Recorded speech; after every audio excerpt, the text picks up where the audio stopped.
Mythos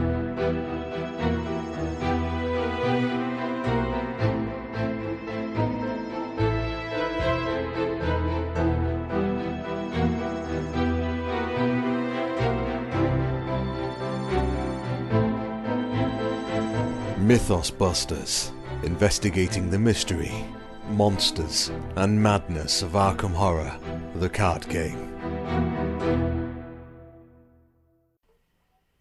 Hello, and welcome to episode 126 of Mythos Busters. I'm Sean. Joining me tonight are my buddies. We got Ian. Hey, Ian. Hello. How's it going? I'm good. I'm glad to be recording again because it feels like I've been missing a lot of episodes lately. So we have glad to be back. You. Is your yard slowly flooding behind you while you pretty podcast? much, yeah. My mind's gonna be partially on that, but that's fine. I played enough Innsmouth to be okay with that, I guess. Oh, the joys of home ownership. Right. Well, if we turn to you for a thought on a card and all we hear is dripping, we'll know what's going on. Yeah, I mean, that'll be one of the possibilities. Joining as well is Nick. Hey, Nick. Hello, Sean. How you doing? I'm doing well. How are you? I'm quite well, thank you. Good. It's Friday. Like, Mm-hmm. And I know you work in the morning, so it doesn't mean the same thing to you as it does to me. But I mean, I'll still be up till like 1 or 2 anyway. But... that is how that works. And Scott, unfortunately, will not be able to join us tonight. He is, of course, as busy as always. So, good luck and Godspeed, and hopefully, the paramedics of Canada will get a break sometime soon. They need it. What? So when? And this is, I'm already starting us on a tangent. We're not even 10 minutes in. Not even 5 minutes in. When was the last episode all four of us were on together? God, it's been a while. Was it the brainstorming episode? Could it have been? I'm gonna look it up. 6 or 7, network says. You're probably right. Scott hadn't even joined at 6 or 7. Yeah. Or like 6 or 7 ago, perhaps. Sean, Ian, Nick. Sean, Scott. Sean, Ian, Nick. Sean, Scott, Nick. Holy cow. Okay, the last one that all four of us were on was episode 120. It's been 6 episodes. That's far closer than I expected. And also, inadvertently, Network was right. So 6 episodes. Who can remember the name of episode 120? No one's going to get this. Nope. Spongy Chuds. Yeah, that sounds like a thing we would do. Yep. That's pretty on brand. Yep. Well, guys, as you might expect, we have a pretty typical episode for you tonight. We're going to go through our normal openers. We have a voicemail to get through, check in with our patrons, and then we're just going to go ahead and continue our player card reviews of the player cards. We're starting with the multi-class cards, I believe, tonight from the Edge of the Earth Investigator expansion. And then, of course, we'll round it out with some tentacle time. But before we get to any of that, just a couple of quick things. First and foremost, I do want to say that thanks to North 101's diligent effort, in addition to ours, of course, the Arkham Cards integration with the second half of Edge of the Earth campaign is complete.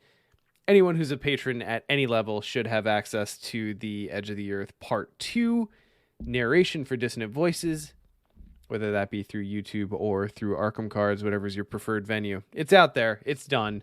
I might have like one very semantic edit to make because I think I got an entry wrong and it screwed up some of my timestamps. To be honest, I'm very, very surprised it's only one. Guys, I don't know if you know this, but there's a lot of entries in Edge of the Earth. There's a lot. There's so many. So I hope everyone enjoys the infinite permutations of that campaign because they're out there on Dissonant Voices, Arkham Cards, and Mythos Busters at patreon.com/MythosBusters. Check it out. But guys, what Arkham have you been playing lately? Nick? I don't think I've played any Arkham since. Oh no, I think I played one scenario since we last talked. Did I play? Did I?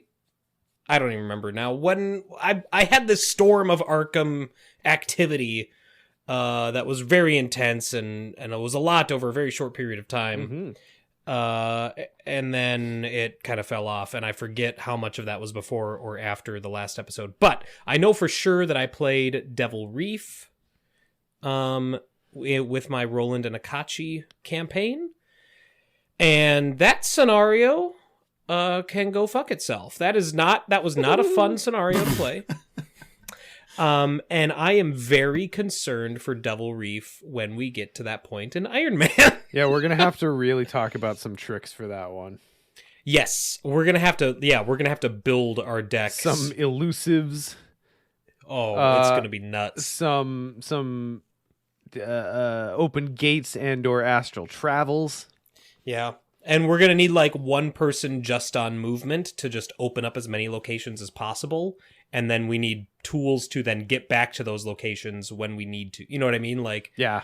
Oh, man. So Roland and Akachi did not go very well in that. They killed the thing, the creature, the terror of Devil Reef. So that was a little win in the terror pocketbook. of Devil Reef. But otherwise, yeah, just... Oh, Big Kahuna brings a pocket telescope. That would have been amazing to have in that scenario. But I unfortunately did not grab it. So I know I did that for sure. I did... Oh, I don't think I talked about in 2D. Anyway, yeah. So that's where they are in that campaign. And that scenario was a problem, and I haven't gotten back to that campaign since... and I have not. I recorded like 4 episodes of Achievement Hunter back to back, but I don't want to talk about those because they're gonna, of course, be coming out, as the weeks go on. So I don't want to give anything away. But Finn through Dunwich is still going well. And that's Spoiler really alert, about he's it. still alive. Yeah, so he's still. Yeah, at whatever point you're listening to, as of right now, he's still alive. So, but yeah, that's about all that I've done for Arkham. So that's it for me. Cool. Ian, how about you? I've been playing a lot of standalone lately, and I know I saw recently somewhere, I think it was Reddit or someplace like that, where they were saying, does anyone actually like playing standalone Arkham? And I thought that question was funny because I feel like on our podcast, all of us, like standalone mode. Yeah, I was going to say, did that person get banned from whatever site they asked that on? How dare they? And I mean, I'm sure they're not alone because I know there's a lot of people who they like pounding through campaigns and don't really enjoy standalone. But for me, I kind of feel like standalone deck building is my favorite deck building. Yeah! Like, you just pick amount of XP, build for it, get whatever you want within those constraints. Like I like the risk reward of adding more weaknesses. This is a whole tangent, but I'm just standing for standalone mode right now. We allow tangents when they're correct, Ian. Yeah. Okay. Or Bloodborne related. Again, my point stands. You're gonna have to work on that one. You do. So, one of the standalone decks I played recently was a Underworld Jenny. So this uses Underworld support, as you might guess from the name. And the deck is kind of ridiculous in a good way. It's so fun to play. So basically, I centered it around 2 things. One, like boosting Jenny's stats. So I have... the card that I can never pronounce. Gesh? Is that what we landed on as the pronunciation? I believe Geish is what... Yeah, Sean and Scott both feel strongly about that, so I'm just following their lead. I mean, I feel strongly about it. I have zero idea as to its correctness. Okay. I'm just going to call it Gish after the Smashing Pumpkins. That's how we do things. So, so Gish. And the Black Fan, of course. So this is like a big money Jenny deck, bumping up the stats. And then who else? Dario's in there. And then the other part of it, of course, is getting a bunch of actions. So again, Black Fan, the Red Clock, the level 5 upgraded one. Is in there. And all kinds of stuff you might expect, like upgraded Well Connected and High Roller. So that's all very cool, and once you get it going, it works really well. But the nice thing too is I threw in Eldritch Sophist with her splash. We talked a little bit about this little trick last time around when we talked about the red clock. Is Eldritch Sophist can pull the charge off red clock, and so you can just stay on one of those. Like whatever step, I guess you could call it, of the red clock you want. So I just kept staying on the extra action one. So Jenny was rocking like at least 5 actions per turn. Just, oh my no big lord! deal. Along with the stat boost. And so when I was playing it, I didn't really have a target for it. But you can, just pull off the charge and put it on any old asset. That's kind of how it's been ruled over time. But when I played this deck with Nick and Scott, and then when we were talking about it afterwards, we identified like there are some targets that you could put in there, like obfuscation, I think is what we talked about and landed on. Like you could just keep pulling that off and keep having a charged up obfuscation. You could do it with something else that has charges too, but basically the deck is so fun. It's ridiculous. It's actually one I'll probably publish on ArkhamDB soon. Yeah, I totally forgot that I saw that deck in action that we played together. And let me tell you guys, that deck does Arkham dirty. That deck is so filthy. Ian got to, and part of it's the scenario. I'll just be honest, we were playtesting our next scenario. Dun, dun, so dun. so it's obviously not a completed, like it's not in its final state, but it was pretty solid, I think. But Ian got to like 50 resources by the end of it and was taking like 6 actions a turn. Like it was so bizarre. Oh my god, it was dirty. I loved it. I loved every minute of it. Yeah. Okay, Ian, I have to ask, what are your other splash slots in that deck? Let's see what else. I got Dr. Ellie in there, because since it's Highlander, one of everything to try to grab, like the black fan, which is a relic, or red clock, which is a relic. A 9-card dig is pretty significant in a 25-card deck. It is. And in our particular game, the black fan was literally the last card in my Never deck. showed up. Of course it was. So I didn't even get that last piece. If I had that out, it would have been even more ridiculous. Let's see. I have Arcane Studies is like just a skill booster since I have ridiculous amount of resources. Let's see. I had a Bandolier so I can carry a black fan and switchblade and lockpicks. Wow. And my last splash is Spectral Razor, which actually came in handy. That was kind of the last one where I was like, what do I throw in there? So, yeah. Dude, those mash skills together cards are some of my favorite splashes. Like the amount of times that I have splashed like Slip Away or Read the Signs or Spectral Razor into a deck. Like, very good, very good. Yeah, especially when you have like the boosted stats. Like I think I was like 6 will, 5 intellect, 5 combat or something. So you're like not combat, failing 5 that test ever. Yeah. It's just yeah. So I've been playing a few So other question. Yeah, go for it. Are you proud of yourself? In general or in regards to the Take a quick retrospective. It was not a serious question.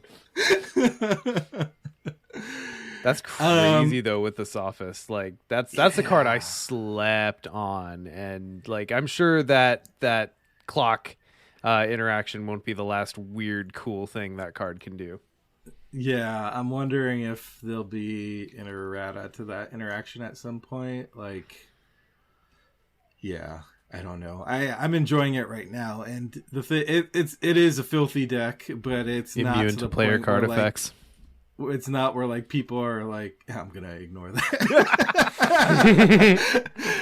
It's not like some decks where it's just like doing some crazy loop and broken where I don't even like playing those decks. But yeah, it's filthy enough for me to still look myself in the mirror, I guess. That's helpful. Yeah. Well, cool.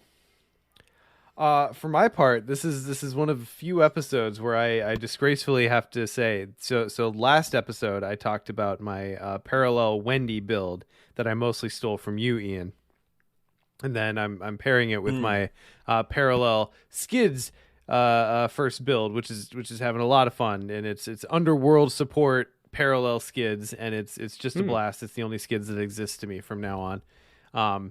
But that very game that I was playing is still set up on my table. Between real life demands and just like being too tired, I have not played like any Arkham since the last time we talked, and it pains me. I have a jonesing. I'm probably gonna go play after we finish talking, because that's usually how it works. After we talk a bunch of Arkham, I'm like, fuck, I'd like to play some Arkham. So chances are that's gonna happen, but I unfortunately don't have much to report. I wish I could talk, because the only Arkham I have played is the aforementioned playtest that Nick was talking about. Yeah. And there were some fun things that happened hither and thither, but yeah. Maybe. Well, what you can talk about the decks you played in that at least. Well, I if there's mean, okay, anything the special. deck I played was the least interesting part. It was just my standard, like, show up at a standalone event, Diana standalone league. Oh, what about because you and we did 2 playtests. What about the previous one? What did we? I forget who you played in the previous one. What did I... Oh yeah, I played my speedrun Monterey Jack, just kind of. That's right. Modified for multiplayer. So that's right. So I guess it was a couple of old, not old hat, but ones you've talked about already. Mm-hmm. So, although I will say again, I know how I'm never going to be as proud of this Jack deck as Scott is of Dubs. Nor do I know if I should be. Nobody's ever going to be proud of anything as proud as Scott is. But if you haven't checked out the speed run that Scott and I did through the Dream Side, go check that out, because those decks are just fun to do. They're just fun to Arkham with. So go check that out on our YouTube channel. All right. Well, guys, let's move into... we've got a voicemail. Okay, so I have to say, Sub-Zero Joe, I have to apologize again to you personally. Sub-Zero Joe sent us a very meaty, funny theory crafting voicemail, but it's also 8 minutes, and we just need to approach it properly. So it's not this episode yet, but we are going to get there. You're on the bench, Sub-Zero Joe. Don't give up on us. But for now, we have a voicemail from Ben, so let's listen to that. Hey, Mythos Busters. This is Ben. I was just calling because I was wondering about a particular card, one of the more controversial cards in the game, you might say. The weakness Doomed. It's the basic weakness, and when it came out, people were very, very scared of it, and I remember there was a lot of discussion about that, and even now, whenever people are talking about drawing basic weaknesses, they get very nervous whenever they draw Doomed, and will often, mulligan it away, or if they do draw 2 or draw 3, pick 1, they don't pick Doomed, or something like that. I hear a lot more discussion about that than most other basic weaknesses, and I was wondering if you had any experience about it, because to me, it doesn't actually seem that bad. Certain decks get hard countered by it, like draw-heavy decks. But if you're not one of those, you will probably be fine. I was just wondering if anyone has actually died to it, or had either a bad or enjoyable experience playing with it. So I've just been very curious, because whenever anyone draws weaknesses, that's the card they talk about. So thanks for the podcast. I really enjoy it. Bye. well, thanks, Ben. I don't mind Doomed. I've never died to the Bell Tolls, or whatever its final evolution is. But I don't find it that difficult because Doomed doesn't evolve until you draw two of them, until you draw it twice, rather. And unless you're Patrice, that's never going to happen twice in one game. Or Winnie. Maybe Winnie. Maybe Winnie, yeah. So it's never been. Yeah, I take it a lot. I don't mind it. It's a lot nicer than I think Fine Print or Offer You Can't Refuse or whatever the newest one is, the resource eating one. That one. So like that one's tough, unless you're playing Ian's Jenny build sitting on 50 resources. Yeah, but I like Doomed. I don't think it's not particularly. It's usually one of those that if it comes up, because I do the draw two pick one. If it comes up, I'm like, yeah. Or actually, what I do is I build 2 decks at once, and I draw like 5, and pick both weaknesses from that suite of 5. And if Doomed comes up, I usually end up picking it because I'm like, yeah, I can deal with this. It's not a big deal. So. So first of all, I have to harken back to the moment where I found out that Doomed was not quite as fast as I thought it was. Yeah. Which makes a big difference in my regard of it. That said, okay, so Nick, I'm kind of in the opposite camp where not because I'm offended by it. Like if anyone ever wanted to play with Doomed, like go for it. But for some reason it's a weakness I will toss back simply because of like the mental overhead that's required, because at some point in the back of my brain I have to go like, all right, what's my backup investigator, should this one die? I mean, yeah, but that mental overhead doesn't kick off until you've drawn Doomed and the end is nigh, or whatever the middle one is. Like until you're already probably 3, 4, 5 games into your campaign. You know what I mean? So at least in my experience. Do you think ultimately maybe it's one of the best weaknesses because it doesn't do anything to your current game state? Like it affects the metagame without. I mean, of course, the time it kills you. That's right. Important, but yeah, except for when it does. I guess I'm a big fan of the weaknesses that you draw them, they do their thing, and then they're gone forever. Or not forever, but they're gone for the rest of the game. You don't have to worry about them. Like, I don't like weaknesses that stick around and you got to deal with them consistently over the course of multiple turns. So I guess in that regard, Doomed is probably, in my opinion, one of the softest weaknesses overall. But I mean, yeah, there is obviously that price that you got to worry about for later on. But like, yeah, so those are the type of weaknesses that I like, are the ones that you draw them, they do their thing, and then they're gone. One thing about Doomed is that it is equally, or no, it's one of those weaknesses that, much like some of the investigator specific ones, in standalone, it's like, okay, I just take a horror. Like, okay, like, if you're playing Roland in standalone, you always go with his standard weakness because cover up does nothing in standalone. So. Yeah, is Doomed one of the ones that says campaign mode only, or is that one of the Oh, you're right. That was when it was introduced. Yep. Yeah. No, that was when it was introduced. Okay. So forget I said anything. I was trying to cover for space here. I think I have actually died to Doom, but it was like when it first came out, and I remember I was Ursula, and it was also TFA, and that whole campaign was just terrible. Like everything that could go wrong did. I mean, I don't disagree with you both, and I like that it exists. Like, I think it does tell a cool story that no other weakness can. Like, you're threatened with straight up death, and I think that's why it looms so large in people's consciousness, because nothing else can just straight up kill you, even if it does that like 1 out of 10 times or whatever the ratio is. But yeah, I think it's like some of the weaknesses, it's just heavily investigator dependent. Sure. Because a lot of investigators, it's like, if you don't have a lot of draw in your deck, it's exactly like you guys said. It's not going to be a big deal probably, and you might welcome it. But there are some decks that I have thrown it back because there's just no point. Like I think I remember drawing it in Mandy once.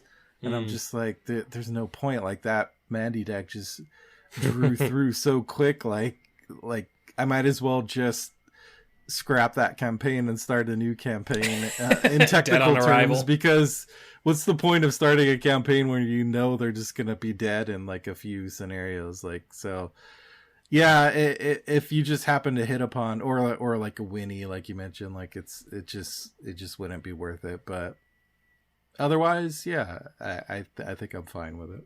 Hmm. Yeah, I'm not like offended by its existence as much as I used to No. be. But like I personally as a player have to be in a very specific mood in order to want to fuck with it. Interesting. Beyond that, I'm the kind of person who's just like gonna pretend it doesn't exist for this campaign or whatever.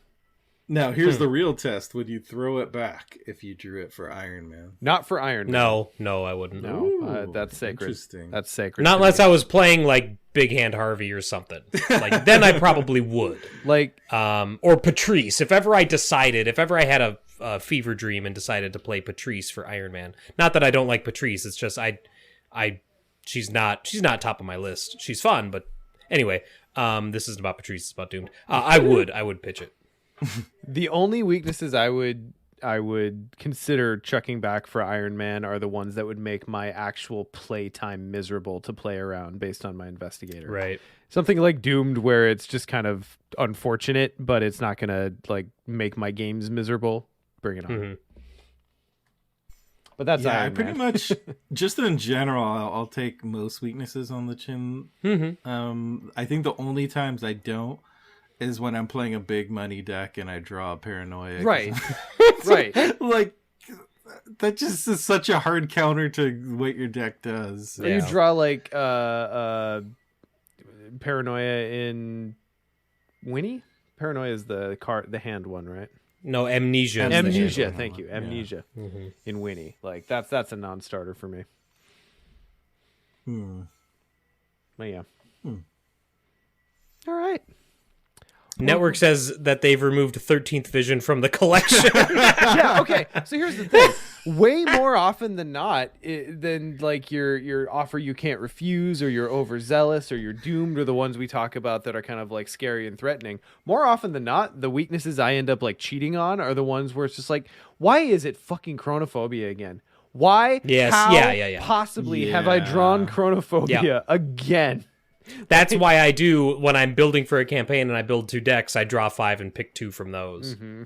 It may seem like weak sauce, but I don't care. I don't need your approval. Well, that's the thing. Is like you play the game you want. If you want it to be random and potentially ball busty, potentially easy, then the base rules are for you. But like, I don't know. I draw two and pick one most of the time, and my choice is usually based on what I think will make the most interesting game. Oh, interesting. So Yeah, I go thematic. well, that helps too. I think that offends me more is just that certain weaknesses always come up for me and others I never see. So what's your I most almost feel drawn like- weakness, do you reckon? Internal injury. Okay. I'm definitely chronophobia.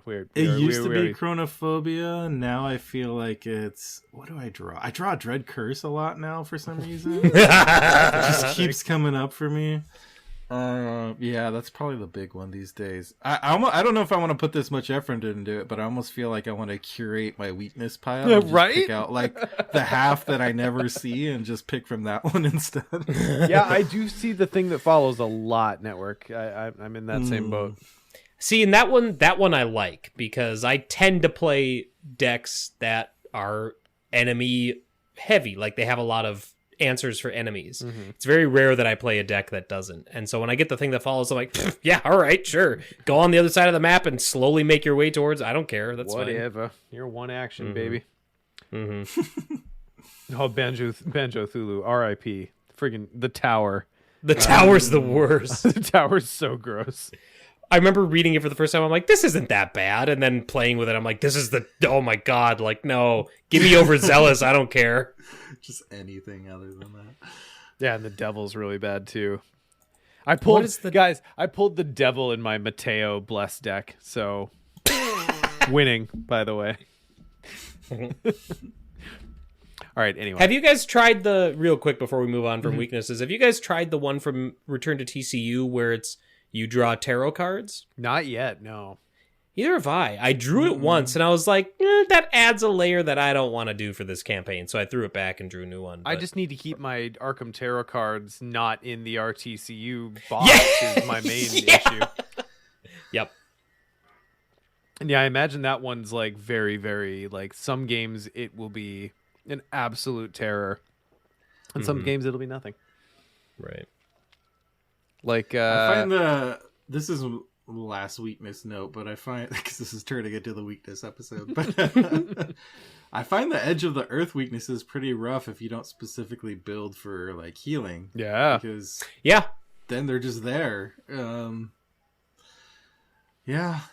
And if they happen to be the one that kind of hard counters what you want to do, then Pretty rough.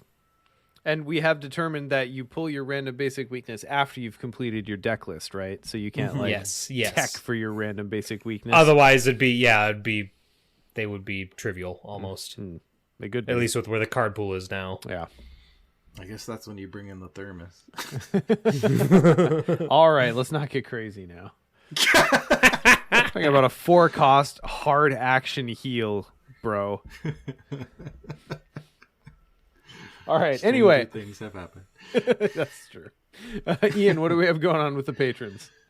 Oh, sure. Let me go ahead and pull up my show notes.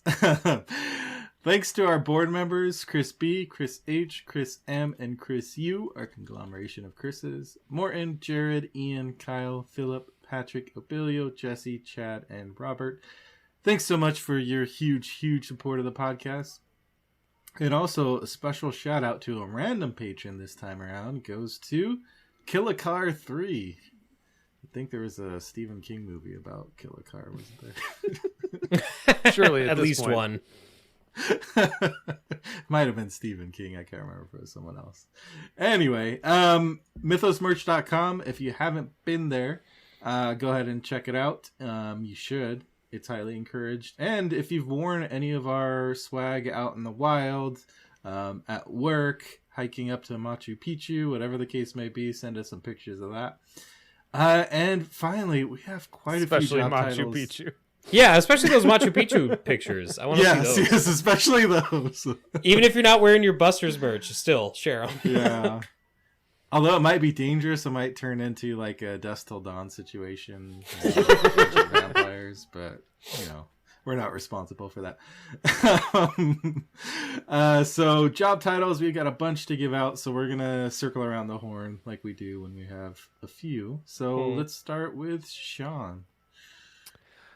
Perfect. So Roger Duthie is going to be performing tasks now under the title of tourism manager for the tourism manager for the Plateau of Lang Division. So, we need guides.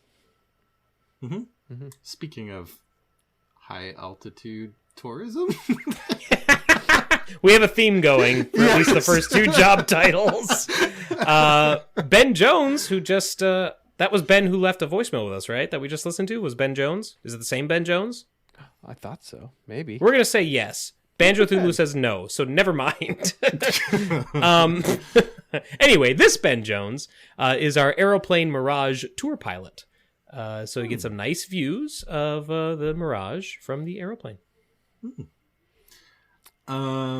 Stefan Platone is going to be this will be enjoyed by some of my fellow co-hosts. The Bloodborne reference chronicler. Long may he reign. That's an extensive drop. That's a gotta start at full-time episode job. 1. There's a backlog to clear. That's at least like 50, 60 hours per week, I think. Almost as much time as one Ronald Halverson will be putting in as lead developer for all Batman-related content. It's been a long time coming, but we figured it was time for that Batman-related content. The Batman fans will get their episode once Ronald has it all squared away for us. That's right. And then Rick Stock will be our Louisiana lion tamer. We went back to the well for these ones, guys. Scrape the corners. Wait, get back in there. I see some. Yeah, so thank you, Rick. Thank you for taming them Louisiana lions. And finally, the adder will be our snake pit census taker, because you gotta know how many snakes are in the pit. It's important. Yeah. It's very, very, very important. Mm-hmm. Well, thank you to all of our new patrons. Yep. Yeah. We appreciate you guys. All. And that's about it for patron business. Wonderful. Nick, news. The only news that we have on the docket is something that I'm sure most of our listeners know, but the Dunwich Legacy campaign expansion is now available. So you can head out and pick up the Dunwich Legacy as packaged with, the insert and all the cards that you need. This is, of course, vanilla Dunwich Legacy. This is not the Return to content, so don't set yourself up for disappointment. But it is still worth getting. It's, it's hard for me not to pull the trigger on this myself, just because those boxes are nice and the inserts are nice. And Edge of the Earth coming that way was a big breath of fresh air for me when it comes to storage. So Yeah, you almost had me sold last time. Just again, the idea of having like a canon set of decks for each campaign to just pull out. Well, not at even some that, point in the just future. like, No, this is just my like- idea. This isn't about you sure. anymore. This is about me. Yeah. At the very least, very good. So it was the Dunwich campaign that actually had like the weird printing errors with the locations and stuff, right? Clearly, Yes, surely that's they did. been fixed. I would hope so. I don't know, but I would imagine it is. Dunwich might be the one that I already own that I might get just for that purpose. Why do you guys gotta do this? Then Carcosa's gonna come out. Then Carcosa's gonna come out, and you're gonna be like, "Oh, but Carcosa's my favorite, so I'm never gonna be sad to have another Carcosa." The man in the pallid mask's mask is white instead of yellow. I must. Special edition. No, I'm strong. I will resist. All right. Well, as we resist that, let's get into our player card reviews. We are just now starting on our multi-class cards. God knows how far we'll make it. Good luck to us all. Nick, why don't you start us off with On the Trail level 1? Sure. On the Trail is a level 1 Guardian Seeker event. It costs 1 resource, has an intellect and an agility icon. Insight and tactic traded, so there's a lot of fun stuff you can do with that. Game text reads, choose an enemy at any location other than yours. Either move twice toward that enemy or discover 1 clue at any empty location between you and the chosen enemy along the shortest path to reach that enemy. I honestly haven't used this. Solo only, right? Why? The reason I say that is because, okay, this is a cool way to cheat a clue off a location you don't have to go to based on like some weird board position. Mm-hmm. Or if you're looking to get to an enemy quickly, it's a free move of 2 to get to an enemy. It's scout ahead toward an enemy, I guess. But like I don't know if anyone's really taking this for the movement. You're looking at this for the clue acquisition. Probably, but it's also a nice tool if you're the killer and the seeker gets an enemy during the Mythos phase. Sure. Would you take like get over here instead for such a thing, maybe? I mean, probably, but in order to reach the same distance, you're spending more experience on get over here. Granted, it's only 1, but Yeah, it doesn't ask a whole lot for you. Anyway, completing my thought. It's not the only thought we'll have, obviously. But completing my thought is that it's a way to cheat 1 clue off a location based on a weird board position. If you have to then just go to that location to get another clue or 3 off of it, depending on your player count, right. what was the point of this card? So Right. if you're playing, I don't know. I like this in solo, but I can't see myself looking at it in literally any other player count. Oh, this one is tough. And it's scenario specific in solo. Beyond that, Yeah. because there's so many caveats to it. The location you get the clue from has to be empty. Mhm. It has to be revealed so that there's a clue there for you to grab, unless there's a clue on it for some reason. And you need to want to move towards that enemy. So what you might as a killer, but if you're like some solo seeker or something, that might not be your favorite thing to do. So I don't know. And at 1 XP too, I almost feel like this should be level 0 and just bump the cost up or something. Yeah, I think this gets a little more useful in those few scenarios where the entire map starts in play and Yeah. they're all revealed. Yeah. Because they have story text on the backside or something. In like Dream I think Eaters. Dream Eaters, Dim Carcosa, yeah, that kind of thing. But that's such niche case that you're probably like there's probably still better cards that you can be spending the experience on and even more than the experience, spending the deck space on.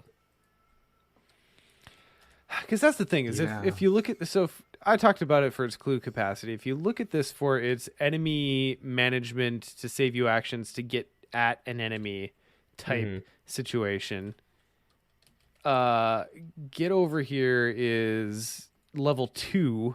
It's fast and it only costs 1 more resource, and you get to attack it as a result. Like, Yes, there's yeah. just so much more you pull out of that card. So then the question becomes, okay, well, Get Over Here is a level 2 Guardian card. What does this offer? Seekers to get to an enemy more quickly. And which Seeker's going to want to do that, right? A Brand of Sharp, probably, in that. Yeah. Brand of Sharp, maybe Joe. Yeah, Joe, sure. But Joe can take... But he has the Guardian access, Joe so he can take Get Over Here, so never mind. Yeah, the Seekers who want to take it already have Guardian access. Yeah, well, Norman, I guess. Nope. No, because he can't. Oh, Class he's not a conflict, baby. Seeker. Yep. Ugh, Norman. What are you doing? Yeah, what is he doing? I really have good. a hard time with the level 1 version of this card. I don't know where it goes. Well, let's talk about the level 3 then, huh? Yeah. Can I hate on level 1 a little bit longer? Yeah, you got more. If you have more to say, go ahead. Yeah. Okay. Does insight / tactic do it any good as far as like getting it into someone's hands who might use it a little bit better? I don't think so, because I don't think so. No. I mean, insight lets you so you can pitch it to a test, and then you can eidetic memory it or whatever. parallel Roland, you could make this a fast event essentially with the right directive. directive. Okay, that's not bad. That's not bad. But that's probably, I honestly think that's probably the best It's case. still also use. an XP. Yes. Yeah. But I mean, within the thick of it, an XP is what? That's nothing. That's true. Joe We're can just put it living in the thick of it world. It's an auto include now for me in almost every deck. You know, I don't actually hate this in Joe's hunch deck. Parallel Roland starts with XP, so yeah, this is a free I always get. forget about that. But there's probably still better things that you can do. Probably, yes. Get Over Here level 2. Mm-hmm.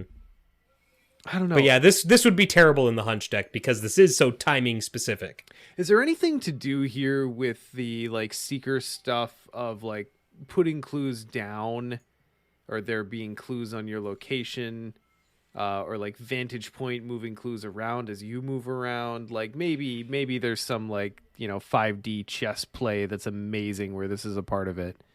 I think there might be eventually, but I don't think we're there yet. The closest we get now is like Roland and his 35 or his 38, excuse me. Sure. When checking, and then also like powering up Inquiring Mind and that sort of thing. But the fact that this pulls from a different location and not yours, that means that there's already it's a step removed from that level of play, and so we're missing other tools if then this is going to go into that build. So let's see if the upgraded version has anything to offer us. Ian? Okay, so on the trail, level 3, still 1 cost, has 2 intellect icons, combat icon, agility icon, same class access, same traits, insight and tactic.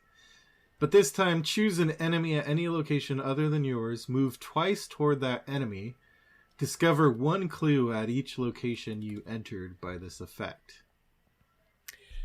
So the big differences there is the last one we talked about, you can choose to either move or get the clue, which I think I was actually reading that wrong when we were talking about it, but that's fine. But this one you have to move, but you get 1 clue for each location you go through. anyone feel like this was the card they were actually designing and the other one is just a Yes. backpedal? Yeah. Yeah, pretty much. This is the not anti, but this is the you use this card in Rougarou Sure. when it Yeah, runs absolutely away you and do. poops out the clues, and you just And like. it's thematically perfect. Mm-hmm. On the trail. Are there any other scenarios where you're chasing an enemy down? I guess. Phantom of Truth. Yeah, Phantom, but he doesn't Yeah, drop that one clues version. behind him. No. No, but there might be clues in between that you left behind Yeah. or something. Because you have to spend clues to do damage. Am I remembering that right? Like, Maybe. Oh God, I don't know. Well, it's time to play Carcosa again. yeah, I think you, I think you do. So this might help you if you pick up clues. Oh, you put clues on him. Yeah, so if you can pick up clues along the way and then get to him, that's pretty good. Yeah, so I kind of feel like, I mean, is this a tech card really then? For certain scenarios?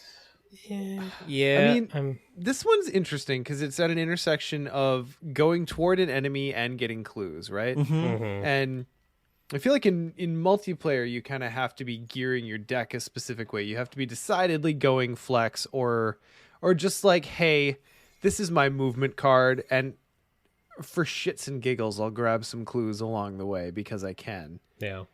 I don't know. I clearly I need to play one or both of these cards in a deck at some point because I'm just kind of stopped up on them. So I think where we can potentially suss out the strength of this card is by comparing it to other cards similar, like we did with On the Trail 1 and Get Over Here. So like this with Get Over Here, like you said, it's more expensive. It's lower on the experience cost, but it's fast and it lets you fight. That's really good. Mm-hmm. And then looking at clues, what are other Guardian tricks that get you clues that are kind of enemy dependent? There's Lesson Learned, there's Evidence, I think Scene of the Crime is probably the closest to this. Is this like... You're probably still better off saving the experience, getting to Get Over Here's, and keeping your Scene of the Crimes in your deck, for a Guardian play. I don't know. Yeah.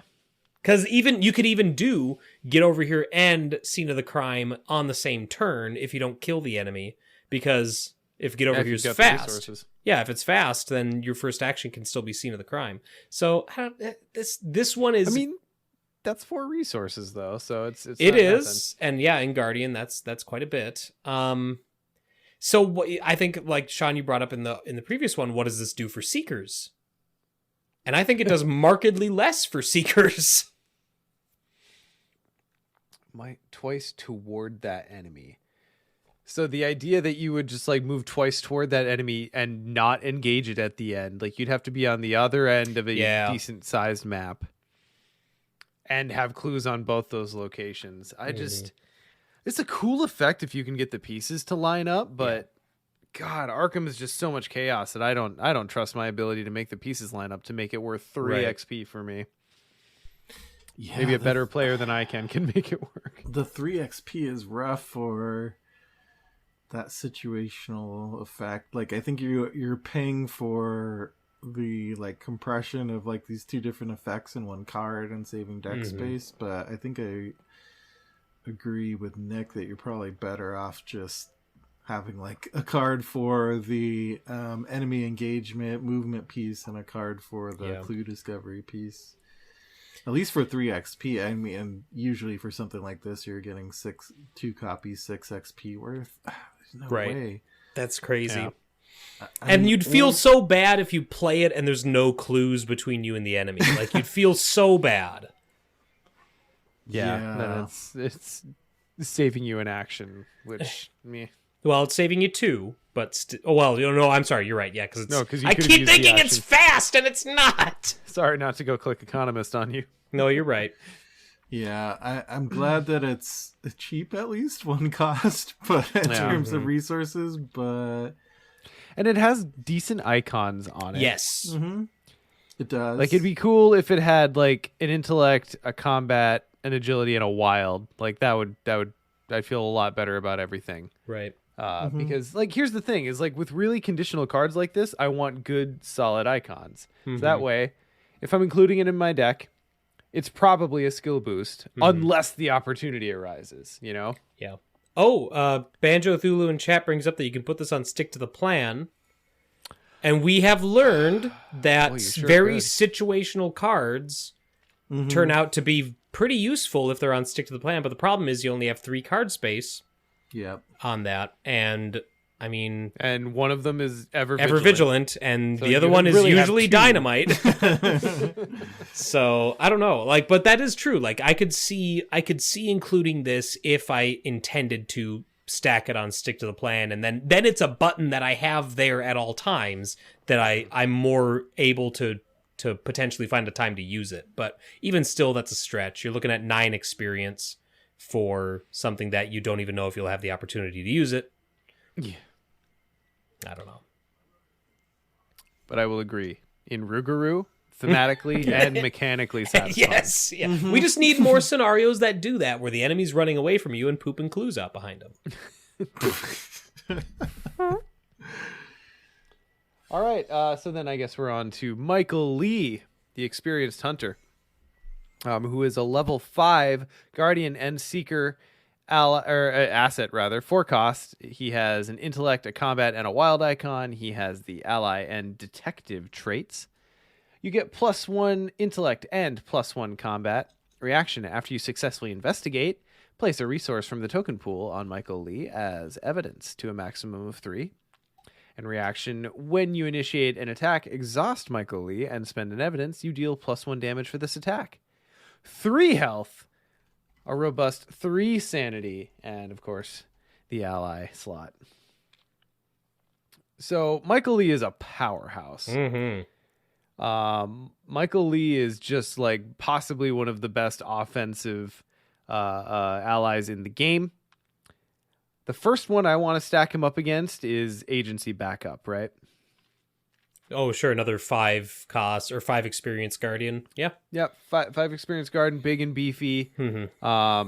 7 cost in that case. It still gives you bonuses for investigating and for attacking, or I guess it gives you the ability to both get clues and deal damage. But Michael seems pretty good for the investigators who can harness him. Oh yeah. So Joe looks at him pretty hard. Who else do you guys think are his best spots? Roland. Sure. Roland for sure. What's his name? Leo, maybe. I mean, Leo tends to go more for allies who again, the revolving door of allies, always keep them cycling in and out. But I mean, if you have just 1 charisma, then you can have Michael Lee out, and you can get your, you can have your cake and eat it too. So, I think that'd be good. Really good in either flex or solo decks. Yeah. Which, all solo decks are flex decks, so. Yeah, I feel like I've been sleeping on this one. Yeah. Because when I looked at it right now, I was like, every time I see it, it's like a moment where I remember this card exists again. Because I do agree it has a lot of potential, but at 5 XP, 10 for 2 copies, you really need to build around it. But do you? I mean, you don't need to build around it in the sense that, like with some cards where you really need to include a lot of pieces to facilitate it. Right. But you need to build around it in the sense that, like, at 10 XP, you better make sure you're getting it out consistently. You better make sure it's an investigator that can both successfully investigate often and is also going to be making an attack, which is usually you have an investigator who's doing one or the other. And this is really asking you to be placed in an investigator that's doing both consistently, which maybe is a solo gator or is people like Joe or Roland who are just naturally good at doing both. I think Leo? the tricky Leo? part is Leo's is one of the better guardian investigators, I think. I think the tricky part is you have to successfully investigate, so you can't. Yeah. It's not it doesn't trigger off getting a clue, which would let you do some shenanigans. That's important. Yeah. So it doesn't combo with like your evidence or your scene of the crime. So Or I'm going to yes, but also I think, and I'm just surmising because I haven't actually played with Michael yet, but I think that you would be okay you would generally feel okay including Michael in a deck that tends to do more investigating than attacking, because those decks also tend to lack on damage acceleration, and he gives you the option for that. And so as long as you can keep investigating and keep him filled up, then you always have an option to get a free damage. What I'm thinking of specifically is like a Carolyn, who Carolyn is definitely positioned to investigate a lot more, but she has Guardian access, and she has tools to make her decent. She can't take him? Why not? Sorry, Banjo Thulu just said that Carolyn can't take Michael in chance. the 0 to 4 Guardian? What?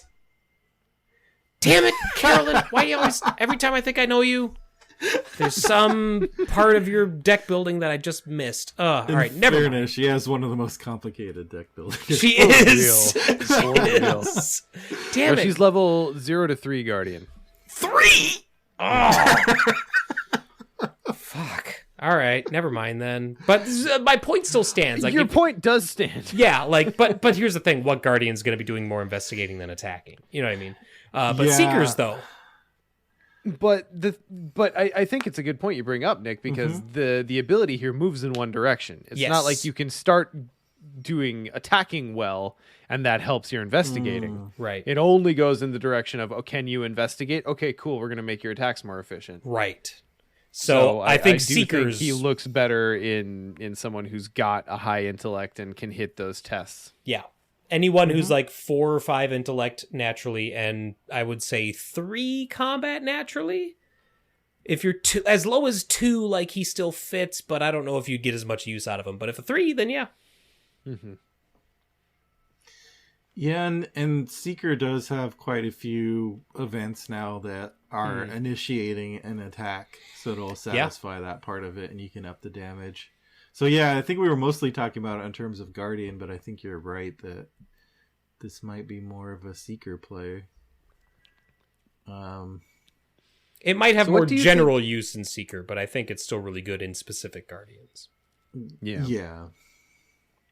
What do you think you do? So he's going to free up the deck space where you might be packing I've got a plans or extra vicious blows or I mean, you probably still pack vicious blows anyway. Oh yeah. But like, what do you think he adds to your deck space that leaves space for other things to do? Does he fill the purpose of any cards that would normally be taking up deck space? He gives you a dual passive buff. You get buffs to 2 very important skills from him.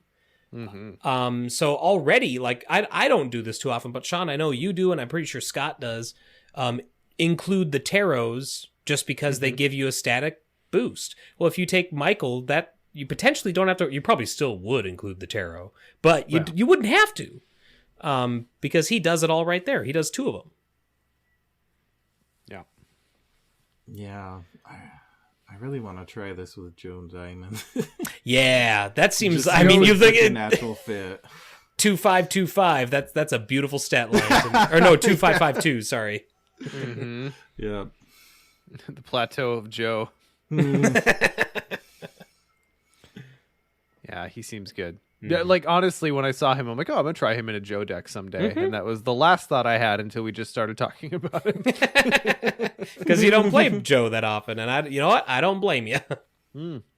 It's been a while. I'm due. Yeah, it has. Since I came around to how good Practice Makes Perfect is, Joe. My last Joe deck ended up being very fun as a result.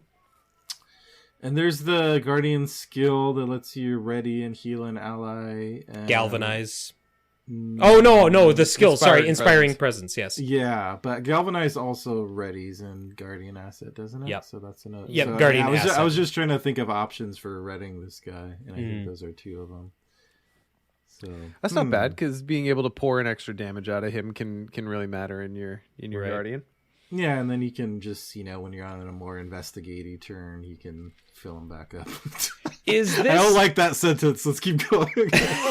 real quick? Is Michael the upgraded version of Alice Luxley that we never got? Oh, I mean, Because I love not Alice. Too dissimilar. They're I've no, done they're some actually pretty decent close. I really like Alice, but she requires you to play a certain way, like because you have to have an enemy at you and engage with you, or at your location at least, and you have to discover a clue in order to trigger her. That means you're potentially provoking attacks of opportunity unless you're playing with guardian tricks. But my point is, like, Michael does what Alice does and then some. So Michael does what Alice don't, I guess. I don't know. I mean, I feel like you probably start at Alice and then upgrade into Michael. That's what I was for getting at, probably yeah. most decks. Mm-hmm. Especially because Alice gives an intellect boost, right? Yes, she does.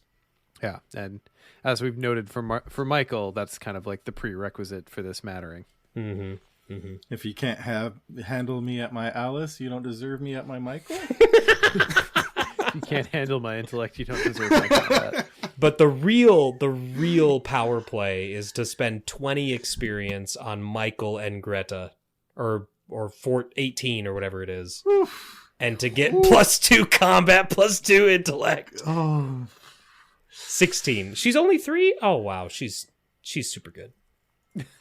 so then you gotta throw your charisma cost in there. So. Well, yeah, but I mean, all right. All right. Nick, you want to take it away with Snipe? Sure. Snipe is a Guardian and Rogue event. It's level 1, costs 0 resources, has combat and agility icons, tactic traded, and its game text reads, during the next fight action, you perform this turn using a ranged or firearm asset. Treat each Skull Cultist tablet, Elder Thing, or Tentacle token you reveal as a 0 token. This action does not provoke attacks of opportunity. Personally, I wish that this card was titled Marksmanship and Marksmanship was titled Snipe, because the game text of those cards, they seem swapped to me. But It's a sour mash liquid courage situation. yeah, kind of.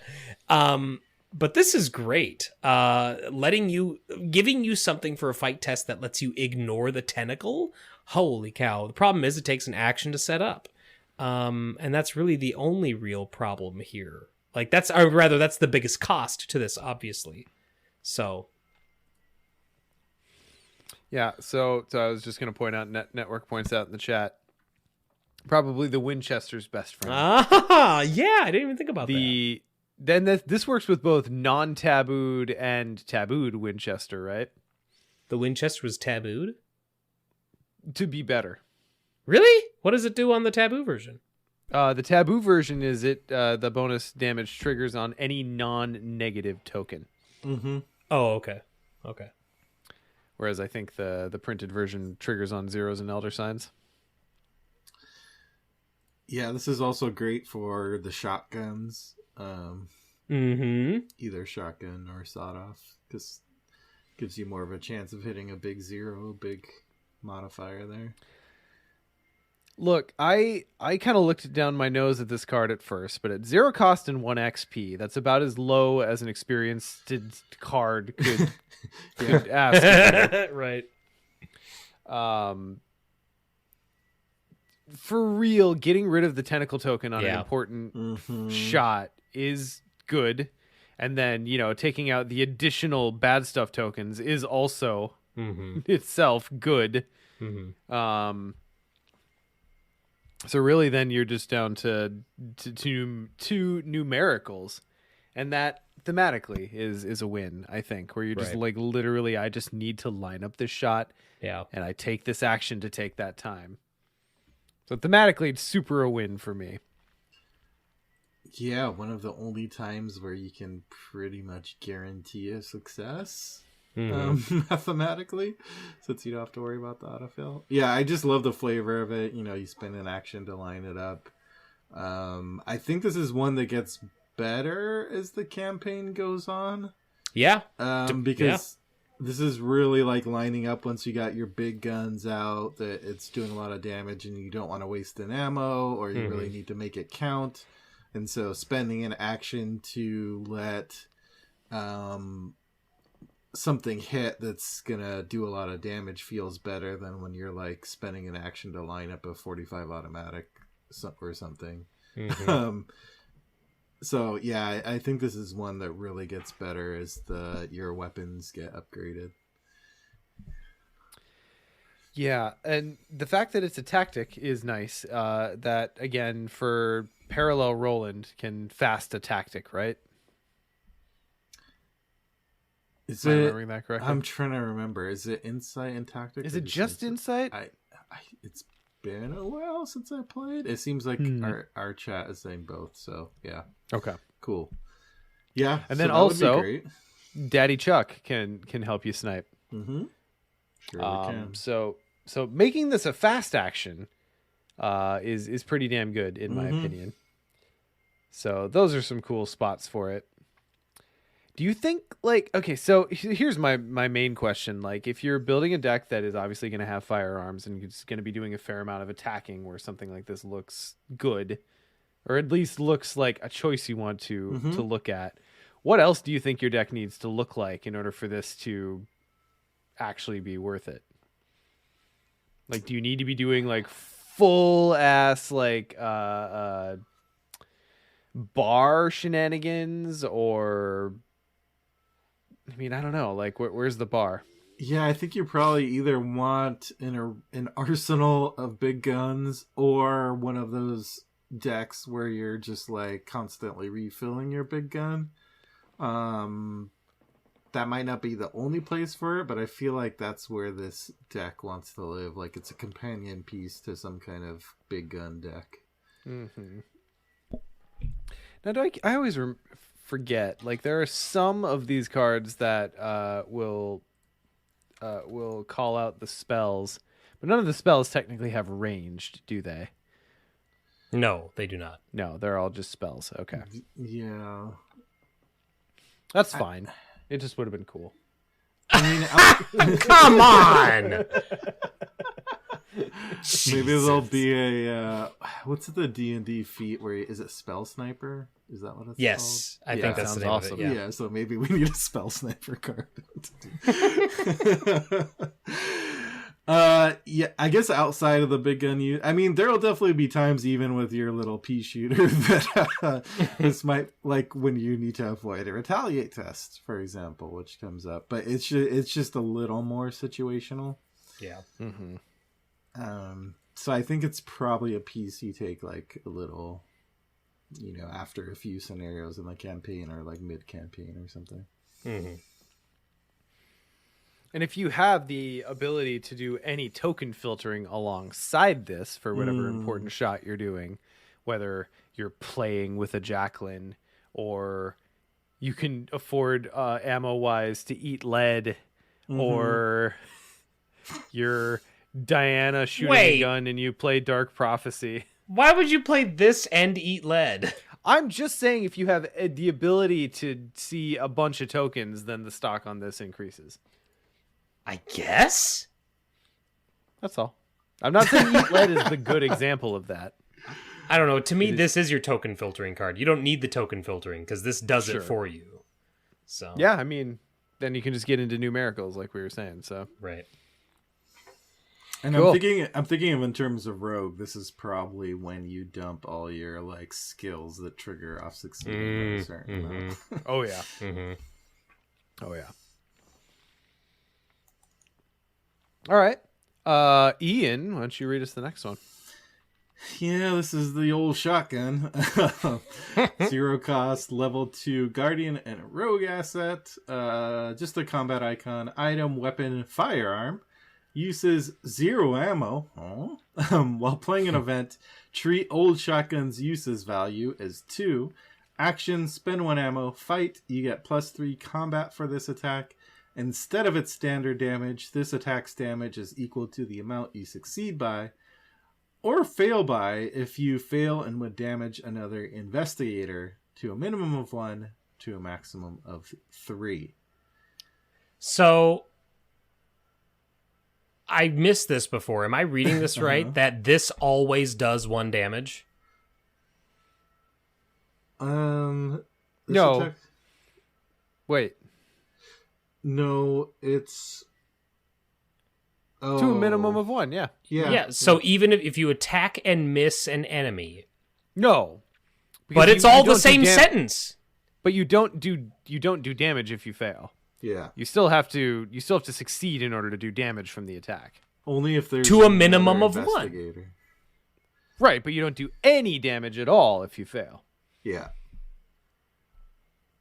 Okay. All right. I think get- that's just framework stuff. I think, yeah, all right.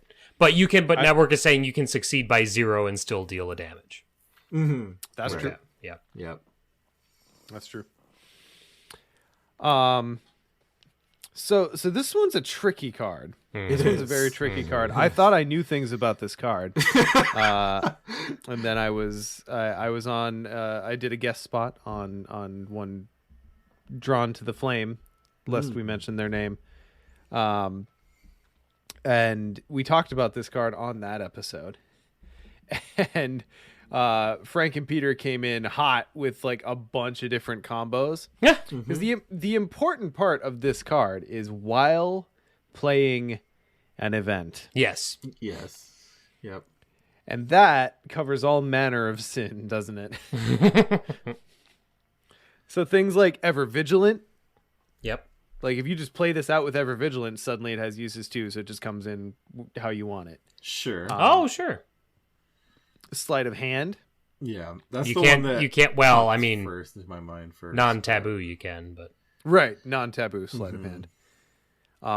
You Owe Me One. We've got like Joey and Bob and Untimely Transaction. Joey doesn't count because he's not an event.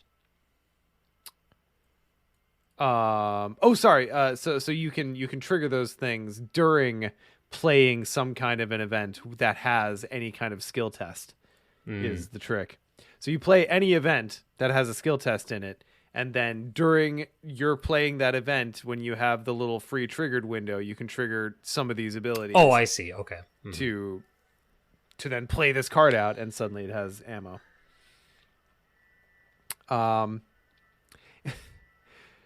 It's so interesting. Or also, if as Yorick, this is in your discard pile, and you play an event that's like a fight event that lets you where you kill an enemy. Wait a minute, really? Because isn't Yorick written as after you defeat an enemy? So wouldn't defeating the enemy result in the resolution of the event? So you wouldn't be playing the event anymore? I thought that the event closes after that particular window, but I might be wrong. I mean, that I event's am open a long definitely time. swinging above my weight class here, talking about timing windows. Defeating an enemy is part of the test still, Philion says. So that means that even if it's written as after you defeat an enemy. Well, you still defeat an enemy as a part of that fight. Right, but you're It's not like the playing. last But my part- point is that you're not still, quote unquote, playing the event. You know what I mean? Well, you're playing the event until the entire thing is done, right? Yeah. Sean is correct. Okay, I won't argue any further. My thought of after means the previous whole thing has to resolve, and then after that, you know what I mean? That's just how I've read it. Whether obviously that's not the correct way to do it. So I've been Arkham's Razor and all that bullshit. Yeah. So Yorick is a really decent spot for this. Yeah. Just for that simple test alone.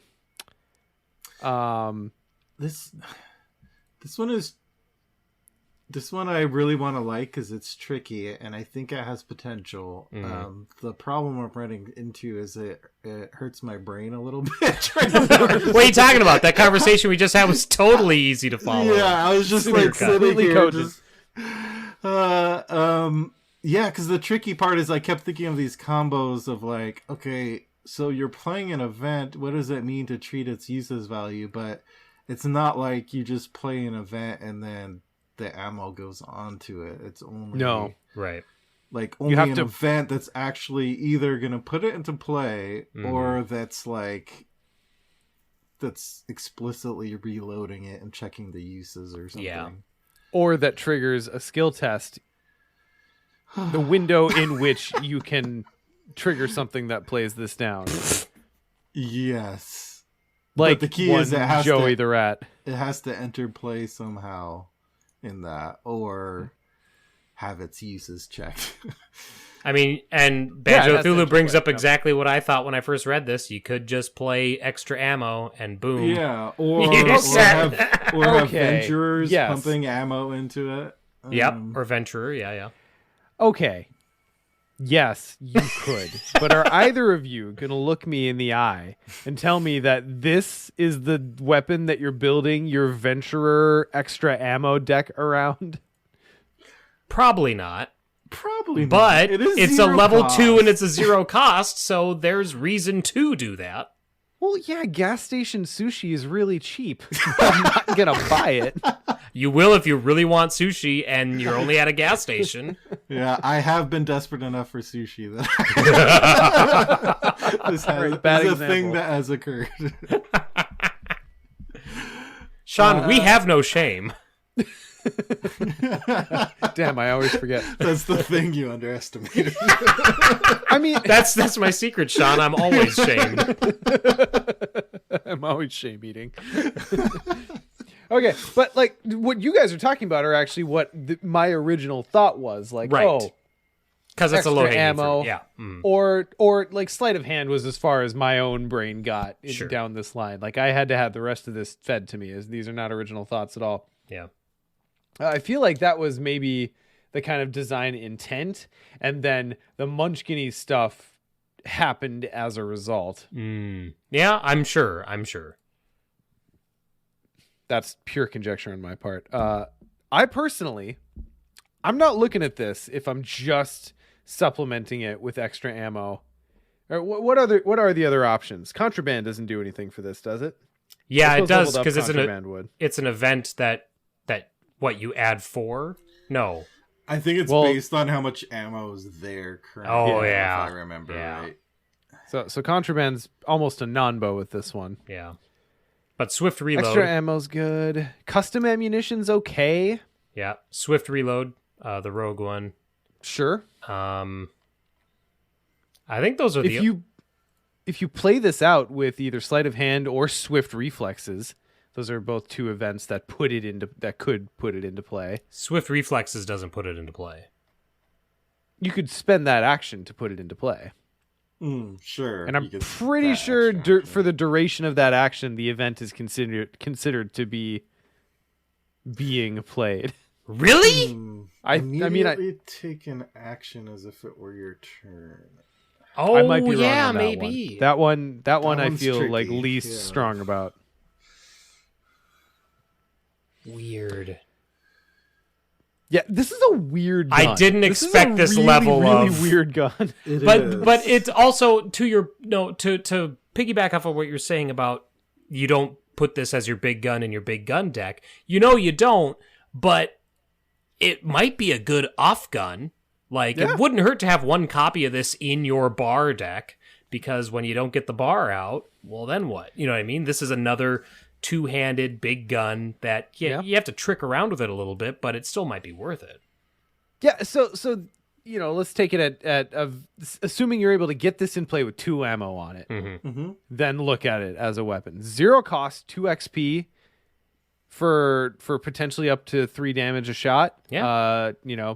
Dependent on the chaos bag, of course. That's pretty good. Yeah. Mm-hmm. You really have to be planning around it.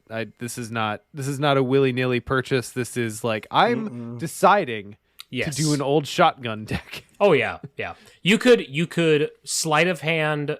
I think, you could sleight of hand this out, and then you could play snipe, and cut out all those tokens that would cause you, a headache, and you're still only out though. You're just basically it's like you spent an action to play it anyway. So yeah, this is way more. I did not expect it to be this layered. Honestly, I'm surprised that there's this much to it. The timing windows embedded within a skill test make this one very interesting. Yeah. Particularly for Rogue. I honestly feel like Rogue can get a lot more mileage out of this than your average. Oh, 100%. 100%. Rogues look at the extra ammo and laugh. Yeah, I mean there's so much ammo play cards in the game now. I mean that's why it's possible to have like a everlasting flamethrower deck. It's just a matter of do you want to spend that on old shotgun? But I mean, Right. I think if someone is looking hard at old shotgun, it's because they're the kind of player who's not satisfied with vanilla ice cream. They like want to Hey, they want to try something a little freaky and create a deck that's a little more interesting. So yeah. I'm they sorry need, if like, I offended your vanilla ice cream sensibility, Sean. they need some pistachio habanero. So is classic shotgun, classic level 4 5-cost shotgun, is that the guy stepping on the rake, and then is old shotgun the guy doing the grind kick flip ollie to land on the rake at the very end? Like, is that the meme that we're looking at here? I mean, if you draw a tentacle or a really bad Yeah. token on an old shotgun test after you've done all those tricks, yeah, pretty much. It's going to feel exactly that way. It's going to feel exactly that way. After you fire it while it's on another. Yep, investigator. exactly. Yeah. Then you both get the It's- rake. It's such an interesting card. So this one tickles a very similar spot to what is it? Old hunting rifle. Yes. That's what I thought of too, yeah. Where like I'm actually very surprised that this wasn't a off class, or one of the classes wasn't Survivor on this I one. agree. Yeah. But Survivor it's doesn't have any of the tools to go with No. this. Mechanically, it wouldn't have been able to play with it at all. Right. Interesting card though. This is one where the right deck can harness it, but God knows that I know what the right deck is. Like Yorick probably. I kind of wish now we had like a bullet sophist who could like move bullets. Guns. All right. Well, I mean, the closest we have is a quick draw holster. Is so that is a. I'm sorry, go ahead. It's a level 4 Guardian and Rogue asset. It is 4 cost. It has it has a combat and 2 agility icons. It has item, tool, and illicit traits. I didn't know quick draw holsters were illicit in this time period. That's new. Free action or free triggered ability. Squiggly boy. Choose a firearm asset taking up only 1 hand slot in your play area, attach it to quick draw holster, or switch it with the attached asset. The attached asset takes up no hand slots. Limit 1 attached asset. And then also free triggered action or free triggered ability if you prefer. Try as I may to stop myself from saying the word action when I'm talking about that. I can't stop myself. Anyway, exhaust the quick draw holster. Perform a fight action on the attached asset without paying its action cost. And this takes up your body slot. So I've talked about this a little bit. I have a whole Edge of the Earth campaign's worth of experience under my belt with this card. It was a gunslinger mark deck who used the upgraded Colts, and the idea was to put a Colt here and then have a two-handed gun in his hands. I found this to be a little expensive to get going for what it is. But what it offers is good. Yeah. So I understand the reason the card exists, because the idea that you can just like pop off a free fight action from your sidearm every turn, pretty good. You have to play the sidearm out. You have to play this quick draw holster out, which is 4 cost. It takes up your body slot, which, Guardian generally nowadays has got that's a slot that's not nothing, right? Bandolier. Yeah, exactly. That's okay. Yes. I thought you were going to go the other way with it. And I was like, well, no, it's a cost. Yes, it is a cost It to is. this card that it takes up your body slot nowadays. And again, it's just the 4XP 4X cost is the biggest part for me, because this is a combo piece that doesn't do anything by itself, right. and it is a 4 cost slot bearing card. So did it which ever can make it pretty hard sometimes. Did it ever feel too costly to get this out because of the 4 XP, 4 resource cost, and the body slot? Did those 3 things combined ever feel too prohibitive to get this thing into play? I would say the only thing that ever the main thing that stopped me is the resource cost. Sure. Well, I mean, in the turn, yeah, for sure. This particular campaign, Mark was pretty focused on moving and killing enemies, as you do. Mm-hmm. So the extra actions and resources to play this down and get it rolling, usually there was just a better option to just move, shoot with the big weapon, Right, and get on with your life. mm-hmm. I would. Okay, so this is revolution. This is radical, guys. But I think this would be fine at 2 experience, or sorry, not 2 experience, 2 resource cost. Because it's only ever going to take up 1. It's only ever going to grab something that has 1 hand slot. It's not going to like burn the world down. But yeah, 4 costs was enough that there were a couple games where I just did not ever get this down.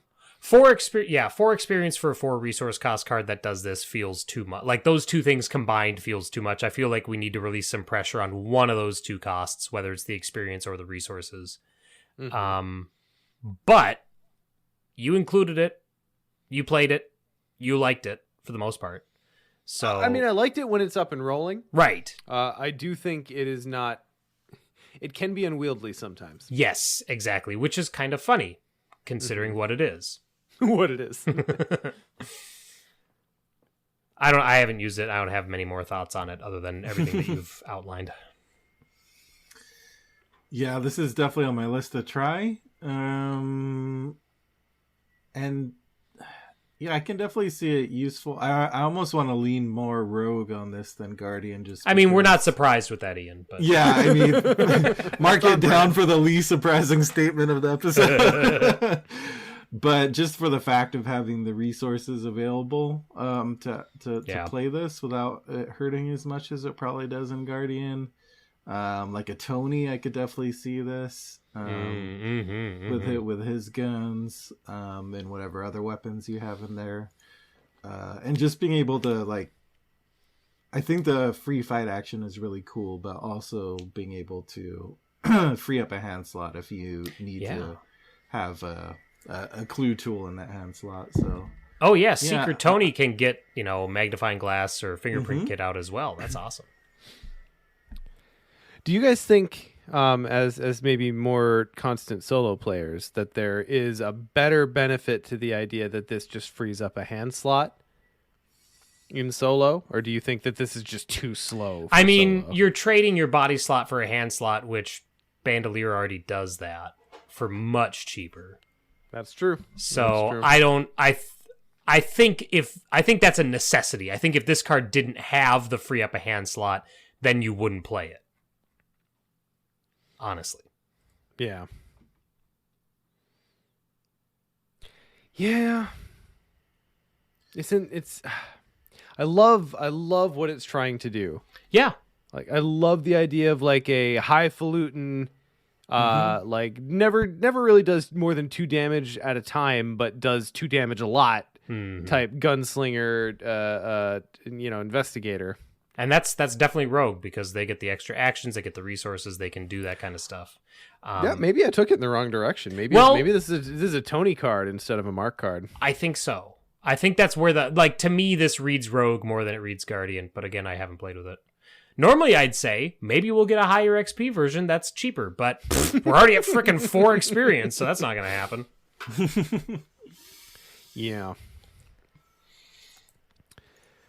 I will say, though, maybe one of my main problems was that I was playing this, like I said, in Mark, in Edge of the Earth.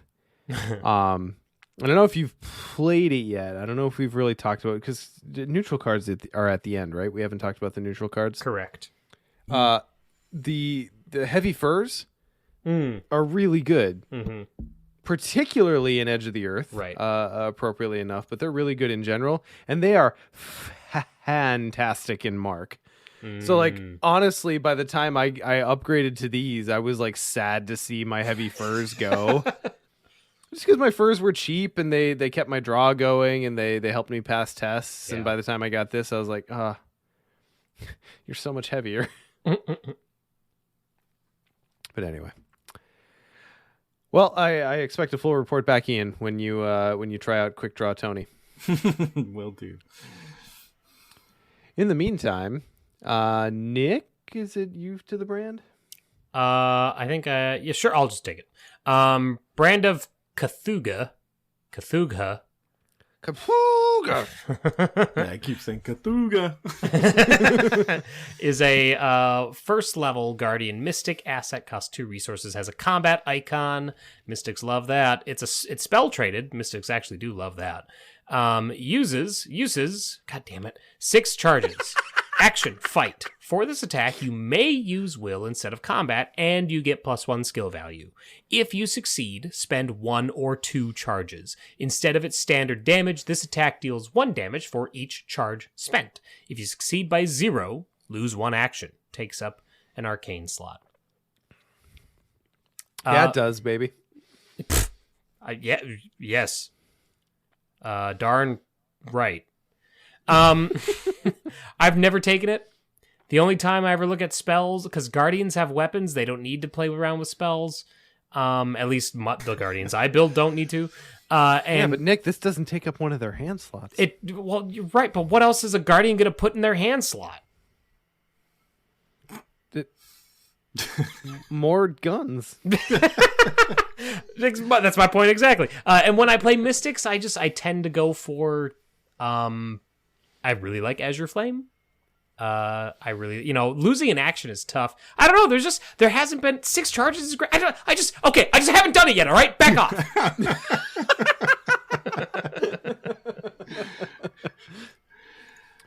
Okay, so for my part, this doesn't go in everyone, Right. but as a low cost alternative to like a shriveling, for instance, or maybe a supplement to a shriveling or an Azure Flame. So we're going to talk about these spells as we go through. I'm going to say, like, one of the first things that I love about these multi-class spells is that the charges don't get spent unless you succeed. These charges, Sure. every charge is sacred. Every charge is great. I mean, I'm playing Akachi. I don't know if I agree with that. If a charge is wasted, Akachi gets irate. So the main thing is that with, like, say again, comparing it to a shriveling, it's a little bit cheaper. You're playing this down. You get a stat boost. Yep. You get stat flexibility, which Sure. is very investigator dependent. Yes. But I also play a lot of Diana Stanley. Well, all right. And that stat flexibility is just so important for Diana Stanley, because if you draw this as your opening weapon, if it were a shriveling, it would be garbage. Right. But if it's a brand of Cthulhu and you have the option to go willpower or combat, which is workable, then you can get things going. The other nice thing is that where if you say your 3 health enemy, if you were going to hit it with a shriveling, you would have to hit it twice for 2 damage, and that bleed doesn't go anywhere, and you've just wasted it. Whereas with this, you can hit it once for 2 damage, once for 1 damage, and you've only used 3 charges. You've still got 3 left. You've wasted nothing. Sure. That said, if you succeed by 0 is not nothing, because that does happen. That does happen. And when you're fighting, losing an action can really suck. Oh, yeah. So it doesn't come without cost, but I think in general it's a really cool option for spells, damaging spells, low-level damaging spells. Yeah, I found myself using this one a surprising amount. It's probably one of the multi-class cards in the box that I've used the most so far, for whatever reason. Hell yeah. I think it is low XP, low resource cost, just 2 costs for 6 charges. The flexibility, like Sean mentioned, that you can just spend exactly as many charges as you need. To me, this is just like a classic, really good off, I guess it's not offhand, but off arcane slot option for a lot of investigators. Like, this is never going to be your main weapon, although it can stand in that role. Right. But for a lot of it, like, I have this in Lily, for example, helps to fill an arcane slot for Dragon Pull, and you got that, you can use will or combat depending on which way you're going. But yeah, I think it's just compared to some of the other cards we looked at today, where it's like you got to jump through all these hoops to get what you want. This is really just is nice and flexible and lets you get out of it what you need to get out of it. And it asks so little of you at 2 cost and 1 experience. Yeah, that's true. Like, this is about as good. Well, I mean, we can parse hairs or split hairs. Parse. We can do either. Whatever you want to do. Parse code. What do you parse? Parsley. Okay. But if you compare this to, say, a 45, which to this day, the 45 automatic still remains for me like the vanilla baseline. It's like the gold standard, yeah. Right, exactly. It is just the watermark for like, okay, where does this sit on weapon efficiency? Mm-hmm. Mystic damage dealing spells have always had a bit of a resource advantage because they have a downside in their ability. Right. But 2 cost for a good weapon out of the gate, a weapon that's going to get you to the same fight level and fight capacity as a 45. Like, that's really good. Yeah. You know what? Maybe I need to use this one. Would recommend.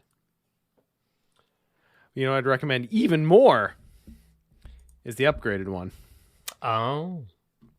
So let's skip to that. Okay. Who are we on? Ian? Is that me? Yeah, I think so.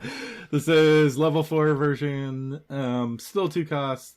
Will and combat icons. Uses 9 charges this time. Action fight.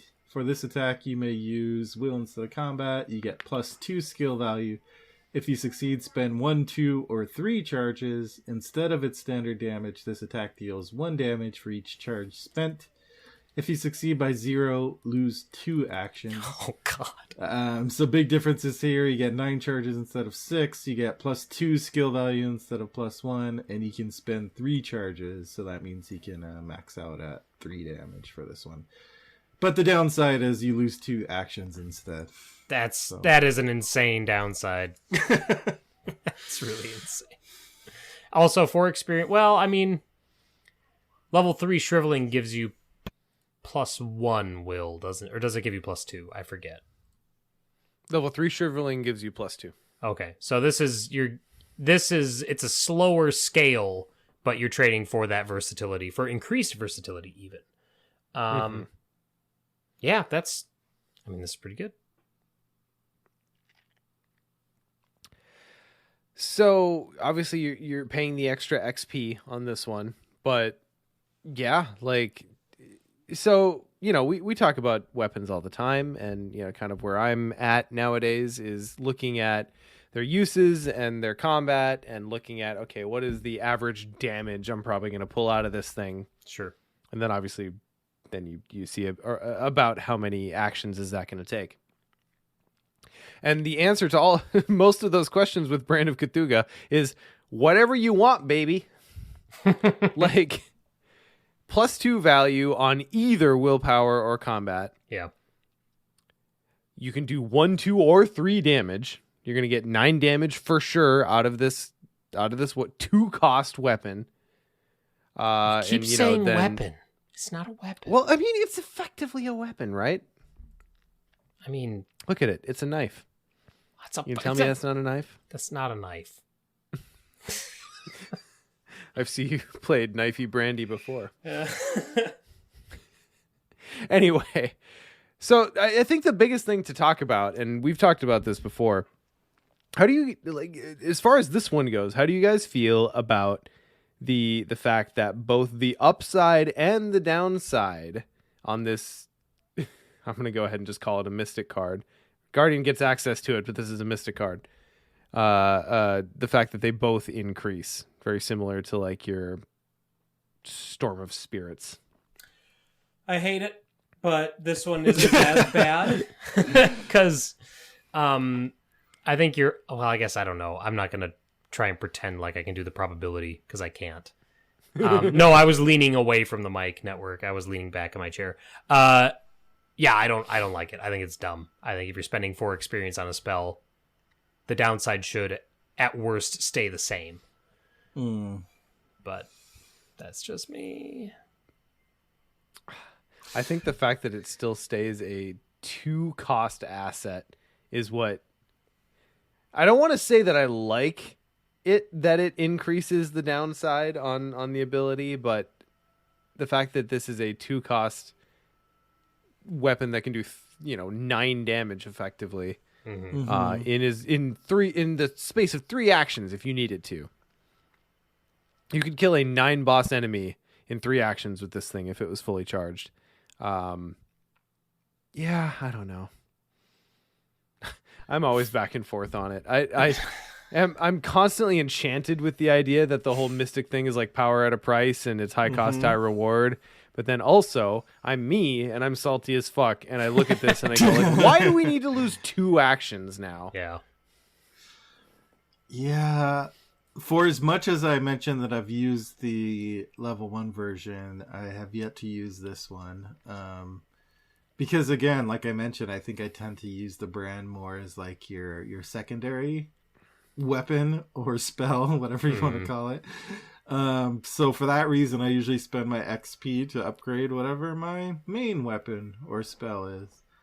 And this one doesn't as much. I don't know if it's true or not, but my gut reaction is that it's harder to control, like avoiding like a bad stuff token that the other spells trigger off of versus succeeding by 0. I don't know if that's true or not, but for some reason it feels that way. I mean, I think I'm with you. I think it's going to depend on your difficulty, but on standard, I think getting away from 0 is generally easier than just like not pulling one of the third of the tokens that are in the bag. right. The good news is that you obviously have seeker access if you're taking something like this, or you should. And so you have access to a suite of token filtering options that for when the test is really important and you definitely cannot suffer that downside, you have options to help prevent that. I still I know we're talking about a lot of how the versatility is amazing and everything, but to me, and this goes for the level 1 version as well, now in rereading these cards, the real strength of these cards is not using charges if you miss. That is ultimately what my brain keeps going back to, and like everything else is good. Like the number of charges is good, the damage, being able to turn the dial on the damage bonus is awesome, but ultimately what's getting me to go, I need to play these, is the fact that if I pull that tentacle, all I'm out is my action, which that's a big cost, but it's less of a cost than if I had done shriveling or whatever. So, I kind of want to lean towards combining this with Olive or something else that's letting you pull out tokens, because then I might almost in some cases choose the tokens that are going to make me fail versus succeeding by 0 and losing 2 actions, potentially, depending on what the consequences are. But okay, so here's the thing: is like the only time losing 2 actions actually matters is if you do this on your first literal action and you succeed by 0 on your first literal action. Sure. Which you can generally hedge against. You can commit more on that first one, where it's like, okay, I'm probably not going to, succeed by 0 on this first one. If I do it on the second one, then I'm only losing 1 action. Like I just feel like you have so much more agency in the downside of this one than you do in either shriveling or Azure Flame. Yeah, that's true. Yeah, because it's not like Rite of Seeking where it just right straight up ends your turn if you're doing you're it just like done. Yeah. God, that card sucks. That's true. Yeah, I mean, you could even use a different spell or weapon to attack for that first action. Yeah. I think these are really cool cards. I like these for the same reason that I have very, very vehemently stand level 3 Mystic Enchanted Blade. And I think for one more experience, this gets it. Who else other than Scott is saying level 3 Mystic Enchanted Blade is bad? I mean, that's actually a good question. I don't know. I've never heard anyone else say it. I have never had an opinion, and then I saw you play it the other day, and I was like, yeah, okay, I get it. Like, I don't understand. I don't get Scott. And to be fair, because Scott's going to yell at To be us fair. afterward if I don't say this. To be fair, he has never called Mystic Enchanted Blade a bad card.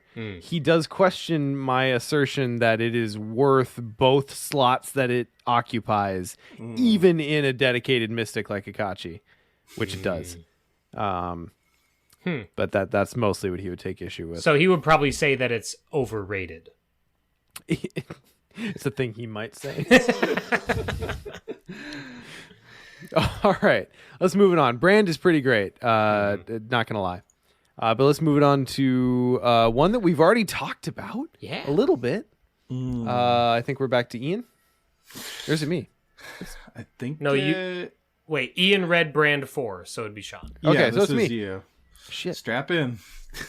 All right. Well, we had an entire look what I found episode on this card out on our YouTube channel when things were getting revealed. So please go check that out because we talked longer there than we're about to here. But Nikosi Mabati, who's an enigmatic warlock, is a level 3 guardian and mystic asset. He's 4 cost. He has 2 willpower. Are we skipping Cyclopean Hammer? No, we went back. We skipped Nikosi. Oh, okay. Yeah, we went back. Okay. Yeah. So he's got ally and sorcerer traits. He's got reaction after Nikosi Mabati enters play. Name a non-elder sign chaos token with a symbol. Until this card leaves play, the named symbol is your sigil. In reaction, when an investigator at your location reveals a cultist, tablet, or elder thing symbol, exhaust Nikosi Mabati. Search the chaos bag for your sigil and reveal it instead, returning the other token to the chaos bag. He's 2 health, 2 sanity, and takes up an ally slot. So the first thing to answer here is yes, you can name Bless, and yes, that is really good. Yep. But both things are true. Yeah, Nikosi's awesome. Great in Mystic, sure, but I think Nikosi's real strength is in Guardian, and then you can oh my god, I just had why am I not remembering because they have the readying allies and you know those abilities. Galvanize, Inspiring Presence, get multiple uses of Nikosi in one turn. That's awesome. Sure. And Mystic is good because it's more token filtering. That's awesome, and it's post draw token filtering. But because Mystic has access to so much more token filtering, I feel like you're kind of like, what is Nikosi doing for you that, you know, Premonition or whatever wouldn't also do, you know? Mm-hmm. But yes, I didn't realize that Bless was the option, and you're right. Bless is amazing with Nikosi. And guess who does a lot of Bless? Guardian. So, you know, Mystic can, depending on what you're pairing with. Right. If you want, you could name Curse. And I'm willing to bet that some really saucy investigator out there could figure out how to make that work really well. Particularly with the suite of cursed spells that are out there. Oh, sure. Like if you're a like what level 5. So if you're Luke Robinson, you could take Nikosi Mabati and the Seeker Covenant Pact. Covenant, thank you, Covenant. Cursed? Is it just Cursed Covenant? Profane? No. Profane is Covenant? Mystic, I think. I don't remember what any of them are. I don't know. The yellow one. Yeah, the Blasphemous. Thank you, Benj Cthulhu. Blasphemous Covenant. And suddenly, any curse that you reveal, any cultist, any cultist, tablet, or elder thing that you reveal Once per turn becomes a +1 and reshuffle it, and now you're drawing a new token. There's lots of things you could do here. And of course, as well, Jim, like all the blessed curse weirdness aside, like suddenly you just name Skull as your sigil, and then like the entire bad stuff onslaught becomes zeros to Jim. Like that's really good. Jim's bestie. Yes. Oh, Nikosi also empowers Winchester play as well. If you name and Song of the Dead. Really? You go with Song of the Dead? Well, look, if there's any argument to be made for Song of the Dead, it is Nikosi. It's here, yeah. So other than that, though, the other thing I thought about was in the Dream Eaters campaign, you could get kind of tricky with this. And if you send the cat to one side or the other, where Nikosi is, and you get like the cool token, you could name that cool token, whether it's tablet or elder sign, I can't remember based on the campaign. It's elder You sign. could name that as your elder thing. Elder thing, right? Yeah. Yes. You can name that as your sigil, and then any bad stuff token that you reveal becomes like +2, do something cool because it's the cat. So that's fun. Mm-hmm. Yeah, I think the nice thing about this card is it's both has like very niche scenario specific applications, but it's also just generally solid in like most Mystic decks especially, but also some Guardian decks. Like, I mean, just being able to, usually when you look at a scenario and look at the bad stuff tokens, there's one that's most palatable. In most cases. I think even just that simple level of control is useful. So it's nice that you can, he'll just do his thing and it'll be good, or you can get super tricksy with him. It, for the remainder of Arkham Horror, the card game, if there's a deck archetype that wants to see a specific symbol token, whether that be Bless and Curse, or whether we continue to get more and more Mystic stuff that looks at bad stuff tokens, or a specific bad stuff token like Jim does, Nikosi's going to be like a huge enabler for that. I mean, it's still hard for me to shake the idea that Mystic is already chock full of token play. It is, and so he feels of what flavor you take. He's a big drop, but he still feels like kind of a drop in the bucket. A big one. Sure. But I almost, like, I'm looking at 3 experience, 4 cost, taking up your ally slot to do something that a bunch of level 0 events already do. He still feels a little underpowered in Mystic to me. And I haven't played with him, so I could be totally off base here. I usually am. But he still feels like the better choice for him is on the blue side. Potentially. I think if you're looking at him purely for token filtering, I would 100% agree with you.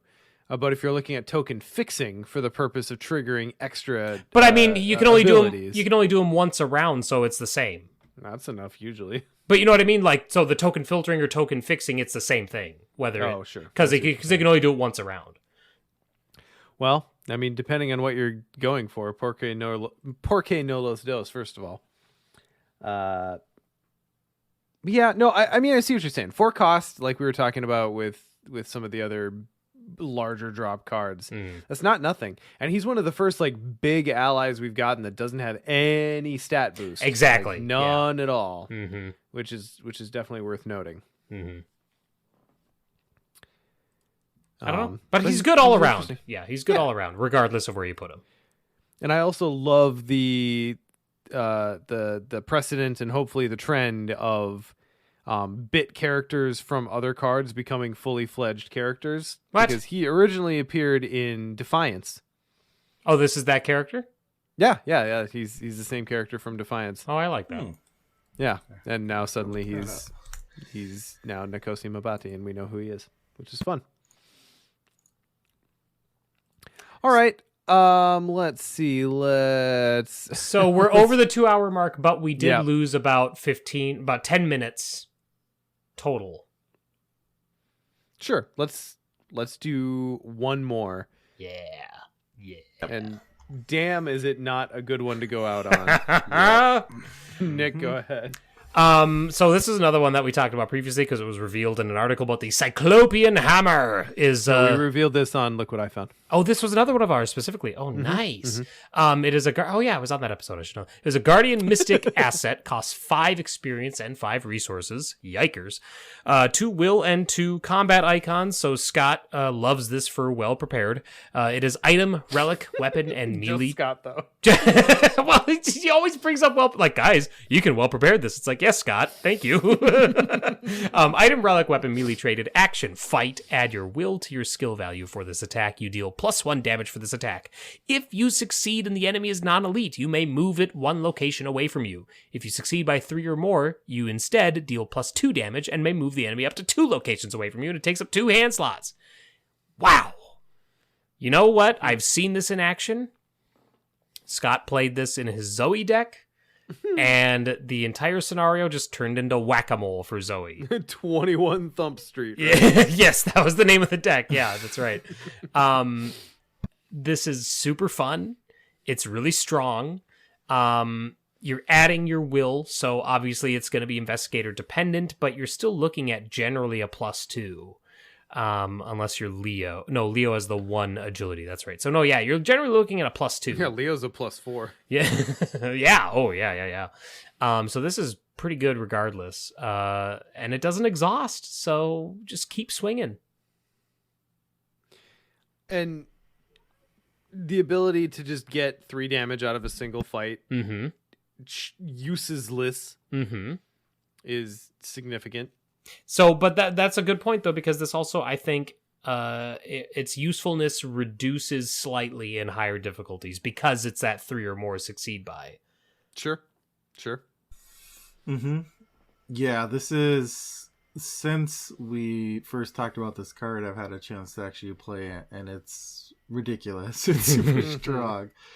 I mean, when you're adding your will, that's generally going to be higher than most boosts you get for weapons. Right. And so generally, I haven't found hitting the succeed by 3 or more too big an ask. And because you are not having to, like, compared to Everlasting Flamethrower deck or whatever big gun deck you have, where you're devoting all this card space to playing with ammo and refilling. Right. This Cyclopean Hammer, you put it on the board, you are set for the game. That's it. Like, that's all you have to do pretty much as the killer. And everything else just supplements that. So it's super strong. I'm sad because I was a big fan of Time Worn Brand, and Time Worn Brand Zoe was a favorite of mine. And Cyclopean Hammer just straight up replaces that. Hammer beats Brand. Yeah. Sent it 2 locations away. So I mean, the real discussion here for me is it too strong? That is the elephant in the room, isn't it? Yes. I don't know. I mean, it's 5 experience, 5 resources, 2 hands. That's not nothing. The only time you're going to see this consistently, and the only time that you're going to see it really like blow stuff out of the water is in standalone play. When people are like going to a con and they're like, "I'll bring Killer Zoe with Cyclopean Hammer" or whatever. 10 experience in a campaign, that's a big ask. You're looking at saving experience for probably 2 scenarios. We also do have a lot of tools now, though, that can increase your experience gain, or even decrease how much you're spending on other things, especially for Mystic. Or you can just play Dream Eaters. Or you can just play 1 good game of Dream Eaters and get it. God, I don't know. It's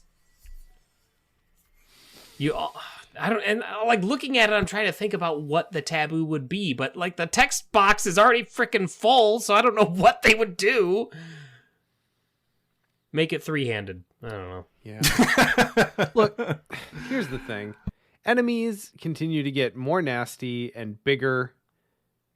I personally don't have a problem with the player card pool having a fewer, bigger, splashier, more accessible weapons like this.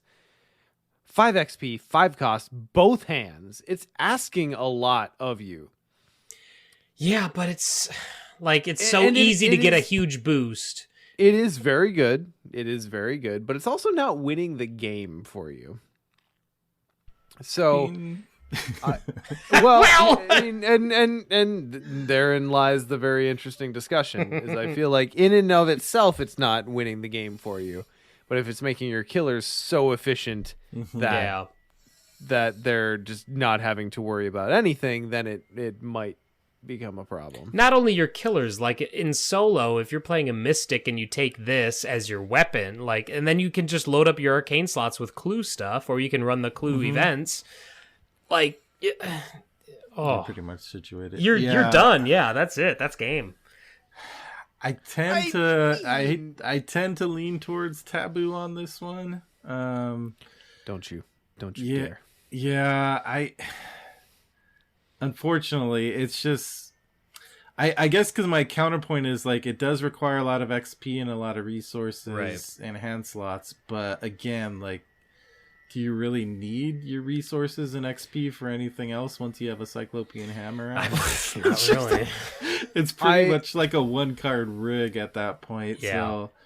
So I guess my issue is it kind of feels like it's pushing other weapons in the pool to the wayside because it just magnetically pulls you. And I know you can just choose not to play it, but Right. Well, we've done an entire conversation or discussion topics on that particular tension. So we understand. What I wish is that they had gone with a charges design here, and instead of the succeed by 3, you had like 2 or 3 charges, and you spend the charge to get the extra move and damage. Sure. And that way, like, it doesn't. At least part of it's not like infinitely repeatable. Unless you're Mystic. Well, I mean, but then at least you have to be expending those resources toward it. At Sure, least then it you would have take to, more like, card be space. playing You're with right. it. Yeah. Mhm. Yeah. Yeah, I don't know. The moving away. Now, granted, I've only seen this used in one scenario, but in that scenario, Scott killed everything with it. He never had an opportunity to move anything away because he was always doing 3 damage. Yeah. And it's only non-elites. So that, like, you only want to use this, like, you only want to push something away when it's but if it's a big enemy, you don't want to push it away. You just want to kill it. And with this, you can. So that's such a weird little, it's a fun clause, but it's such a weird little thing. You know what I mean? To, like, put on this card. I don't know.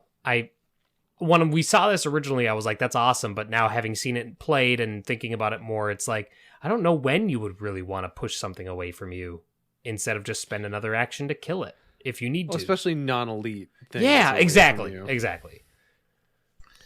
Yeah, I'd say like especially when I'm thinking 90% about, like, of... Go ahead. Go on. I'd say like 90% of the time when I've used this, you just kill it. Like you want it to be close to you. I think the times I have used the push away is because when I got swarmed with like 3 enemies or something, and so the last action you kind of just want to like knock it away from you, so it doesn't hit you, and then you can deal with it later. Sure. Just situations like that. This card, terrible against Conglomeration of Spheres. It was just Absolutely terrible. that was my first example that popped in my head when I'm like, well, maybe you just want to like knock a conglomeration of spheres across the map. Oh, the spheres But would it be would take happy your to take hammer it. with Yeah, you. they'd be so happy. Yeah, so if you end up cheating and getting 10 experience by House Always Wins, don't get this. Yeah. Yeah. But yeah, other than that, So what's funny is that this card is just amazingly good. And if you go listen to our Look What I Found episode on YouTube, you'll hear that. Now that we've had time, the discussion becomes like, is it too good? well, Primarily. So Ian, you bring up that this is kind of pushing other weapons out. I mean, I would say that with this, there's no reason to take shotgun. You know what I mean? I mean, shotgun can get the higher damage threshold, but this is more reliable, and you can keep going longer than 2 shots. Shotgun has 2 ammo. I know. I'm sorry. Shotgun's 2 ammo is what pushed shotgun out of the pool. Right. But then not I'm the also hammer. I'm also looking at like the bar. Sure. this compared to the bar. The bar is nice because you can dial in a little bit on the combat and damage, but this is still like I don't know. Yeah, like Time Worn Brand, like you mentioned, Lightning Gun probably. I mean, Lightning Gun was already sidelined a little bit. But... Yeah, that was good for one cycle. I was about to say, Lightning Gun hasn't existed to me since Sleight of Hand got nerfed. That's just where that ended. So here's the question. What sort of taboo would be done to this? Would it be 6 resources? No, that's not going to stop it. Not going to stop it, no, but you can't turn one windmill. Well, you can. It just takes 2 actions then. I don't know. I feel like maybe to activate the +2 damage, you have to exhaust it and then can't again. Obviously, it would have to be reworded from where it's at now, but that was what I was kind of thinking too. You only get 1 +2 damage per turn. Yeah. Something like that. I feel like that's the only way you keep it simple yet familiar, balanced. Yeah, and balanced. Watch the taboo come out, and Scott get the last laugh, and they say it's just too good with all those icons, so we tabooed it to lose a will and lose a combat. Fuck you, well prepared players. Use one of your other 30 assets with double icons. But yeah. I think it's interesting because there was kind of a movement, at least in the taboo, it seemed, for the game to kind of like really put a hard barrier between uses damage bonuses versus useless damage bonuses. Right. And this one's got a pretty good deal on that particular setup. Big Kahuna in chat. Oh, go ahead. Yeah, it's really just the repeatable part of it that's Yeah. the problem. So any way you can limit it, I think, is going to be the solution. Yeah, I feel like exhausting it for the bonus damage, and that can only happen when it can be exhausted, is probably right. If it gets nerfed, which I'm not convinced it needs, that would be my recommendation. Big Kahuna in chat brings up Time Worn Brand should be worse than Hammer because it's neutral. That's a very good point. The fact that anybody can take Time Worn Brand should mean that should have a bit more of a leash on it. Well, and Time Worn Brand only takes up 1 hand slot. You can still hold. Oh my something God, in your you're hand right. with Time Worn Brand. Like Time Worn Brand is just, machete on steroids. Yeah. J. Paul says Guardians already have lots of great big weapons. They don't need this. Yeah, but those run on ammo. Those run out. That's the true strength of this, is that you don't need to refill this. Yeah, I mean, which the argument could be like that's how it should be for Guardians. They should need to fiddle with ammo, right? And like that's their shtick. Just like Mystics generally need to fiddle with charges, but I don't know who deserves to get constant repeatable 3 damage. I don't think it's anyone, but yeah, nobody no one deserves it. Yeah, the only problem then is that like now this allows, give it to Seekers. Big Kahuna says shut your mouth. The problem is that this now will, do you worry, so now looking at the future of the game, do you worry that now we'll see campaigns where 3 health enemy is the, like, that's the, and Innsmouth I guess was probably already there, but like 3 health becomes the minimum. You know what I mean? And now we're looking at 4 and 5 being, or like 5 being more average. Yeah, I mean, as far as when we looked at it, creep in the last episode, health was definitely one place where it's kind of universally felt on the encounter card side. And this weapon in particular, I would argue, does not help that particular equation. Yeah, but that's what I was going to say, is like, does this feel like it's answering the problem of encounter creep, or does it feel like this is going to introduce a new level of encounter creep? Because I'm not convinced that we were in how. Isn't that how escalation works? Is that it's yes to both? Right? I guess so. I was going to say, I'm not convinced that we were at a point yet with 3 health enemies where we needed a weapon that could do this. You know what I mean? So now I'm just worried that we're going to see I mean, at I don't 5 know. cost, 5 XP, like, I'm not offended by the fact that it can kill a 3 health enemy in one hit. It's just more that it can continue to do it That's what I mean. 2 more times. That's that what I turn. mean, yeah. I don't know. We'll see. Yeah. It's interesting. It's very, very good. Yes. If anyone was not paying attention or just didn't understand the subtext, good card. Is Cyclopean Hammer. So we discovered another category of card. Like usually good cards we talk about for a little time, bad cards we talk about for a long time. But super overpowered cards we also talk about for a long time. Because we have to talk about errata for Allegedly. Allegedly overpowered. I will stake my claim on the overpowered side. Fair enough. All right, well, next time we'll pick it up with Sledgehammer. But for now, let's rock it into a little bit of tentacle time. Ian, what's been grabbing you? Because I have a feeling Nick and I are probably going to talk about similar things. Yeah, is this tentacle time or is this the part where I nip out for a drink while you guys talk about Elden Ring for an hour? Potato. I've been pretty busy, so there's not a ton new to report. Been watching all the new Star Trek content that's on the air, which is great. And there's more coming. Let's see. I started a reread of Hitchhiker's Guide to the Galaxy because it's been a while since I read. Yeah, one of my favorites over the years. And I was like, it's been a few years since I reread, so I'm doing that. My brother bought me the audiobook narrated by Stephen Fry for my birthday last year. Oh, And interesting. It is the only CD I keep in my car. Nice. On Audible, it's Martin Freeman does the whole series. So I've listened to the sequels recently, narrated by Martin Freeman. That makes sense. Yeah, I remember I first found that book on like my middle school library. They had like a shelf of sci-fi fantasy where I also found The Hobbit and Lord of the Rings. So what an amazing shelf. Yeah, that was an influential shelf of books in my life. I think there are some other books on there too.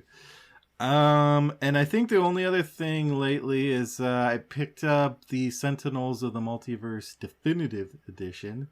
So this is a new edition of Sentinels of the Multiverse, which a lot of the content is the same, but they did some streamlining, some changing around of effects, some quality of life stuff, and all things together. I know one of the common criticisms of the original version is fiddliness, just a lot of modifiers, +1 damage here, -1 damage. Oh, I should say, for those who aren't familiar, this is like a superhero game, but with superheroes that were created for the Sentinels world instead of existing superheroes. So yeah, there was a lot of modifiers and tokens going around. There's still some of that in this, but for some reason the changes they made feel a lot better. I haven't had a ton of chance to play just because I haven't had a ton of chance to play games in general, but I did give it a good workout over a few nights, and I like it a lot. I like the changes they made. One of the things that's really small, but I really want every game to do is they put when there's like end of certain phase effects or Sean's already start of turn effects. They put it in big letters, color coded with like a red or green for the phase. I need every card game to do this. That's pretty nice. That's pretty nice. Please, every card game maker ever, please give me visual indicators to like phase effects. What if phases just didn't have names anymore and they were just icons? Okay. Yeah, give me that. I'll make up silly ass names. I've done that before. Yeah. Zappy boy. It's one of the most common things that you miss or forget in games like this, because usually you're not going to take the time to reread every card, and so you miss like, that was supposed to do this at the end of the enemy phase or whatever. Right. I know in Lord of the Rings LCG, I got special tokens that I would mark cards with, like, this is an effect for this phase, color-coded. And it's kind of a pain to maintain, but it helped. But anyway, yeah, Sentinels Definitive Edition has that just built in, so what you do is, like, when you're looking at enemy cards, you just quickly, there's red, that means it's going to go at the start of the turn or end of the turn. I can't remember which that is, but So you just kind of, whatever part of the board you're looking at, you can just quickly look and see, okay, I gotta remember to do that this place. So it's just things like that. They reworked how some of the heroes operate and the mechanics they use. So I know they're slowly going to start rolling out some more expansions that they had in the past in this new format, because they just had a Kickstarter up for the first expansion. So probably going to follow. What? They've never been known to milk that property. Yeah. So I mean, yeah, I think the thing I really appreciated about it too is because Arkham takes up so much of my brain space in terms of deck building. Like, it's kind of nice just having a hero deck that's built already, and I know what it's gonna do. Just throw it on the table and go. Like, Yeah. The game just asks so little of me, because the phases, there's only like 3 phases, and when I was looking at the instruction booklet, I'm like, damn, this is like a 4 or 5 page rules. Like, it's so short, but yet there's a lot of game in there. So, and I appreciate that the game is mostly on the cards instead of in the rules. So yeah, I recommend it. If you've never played Sentinels before, or you liked it in the past but kind of were turned away by some of the fiddliness, I think it's worth a look. Nice. Nick, what was that game that we played against Apostate? How long did that last? Too long. Like 3 hours? Well, we also were like, oh, we can make, like, it's limit 5 players, but we can get 6 on this. We can do 6. Did we do that? Yeah, because that was when you wanted to introduce. Yeah, even Ian's like, dear God, why? I think you wanted to show that to Brian, and so we had our regular game night group. Oh, that was double oof. Plus Brian. You got to be careful when you show things to Brian. Well, it was your choice, man, not mine. I'm oofing myself right now. Someone else might have picked Apostate. I don't remember who picked the villain, but I just remember us playing a 6-player game of Sentinels, and by the end just wanting to, like, I don't know, kill yourself. Yeah, essentially. Yeah, it was real bad. I like the game itself. I've played as much on the app as I have in because I own at least the original game, but way more on the app. Mm-hmm. Yeah, fun stuff though. So it does feel smoother though, Ian, with the new implementation. It does, yeah. I mean, the general gameplay flow is pretty much what it was before, but I think it's one of those things where sometimes the few tweaks that are made feel meaningful enough to make it feel simpler. Sure, important ones like phase indicators. That seems really damn important. That's huge. Perfect, Nick. How about you? So yes, you're right. I have been playing Elden Ring pretty heavily, pretty heavily the last week. I'm not going to talk about Elden Ring though, because like, get it, like, it's good if you like open world games and / or if you like Souls games, get Elden Ring. What I have been playing a lot recently, because it was before I was going to get Elden Ring. I was like, gosh, it's been a long time since I played StarCraft, and I've never finished StarCraft 2. I only played the first 2 parts out of 3, and I don't like where the narrative went in StarCraft 2, but the game is still really, really good. So I actually am replaying through OG StarCraft, and my plan is to do all of StarCraft, all of Brood War, all of Wings of Liberty, all of Heart of the Swarm, all of Legacy of the Void, and then all of the Nova missions, so I can play through everything that's ever come out for StarCraft. As far as single player narrative content.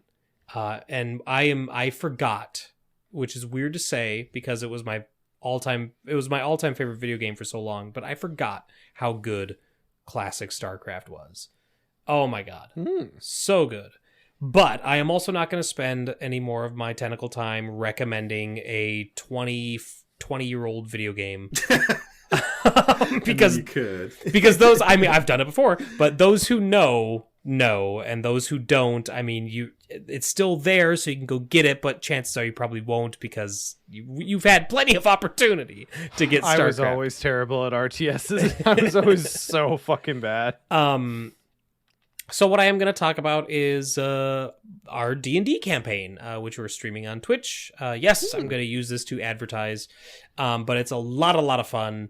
And every session, the players are finding out a little bit more information about the world and about what's going on, picking up those breadcrumbs, solving some awesome puzzles.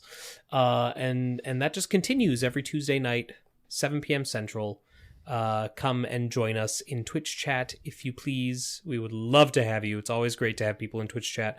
And if you can't make those times, then I would encourage you to head over to YouTube and watch the videos on there. But as a reminder, Ian is one of our players, as is Maxine.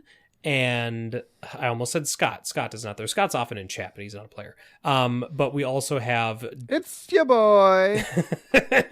But we also have Stokes, Dave Stokes book. We have Case, we have Josh and Justin. So all people that you probably know. We've talked about a number of them before. We've had a number of them on the show. So it's a lot of fun. Come join us Tuesday night, 7 p.m. Central, twitch.tv/Nicholas Corey. Excellent. Well, apparently I'm going to bump talking about Elden Ring to yet another week where someone will talk about it with me. I mean, no. I'll talk about it with you.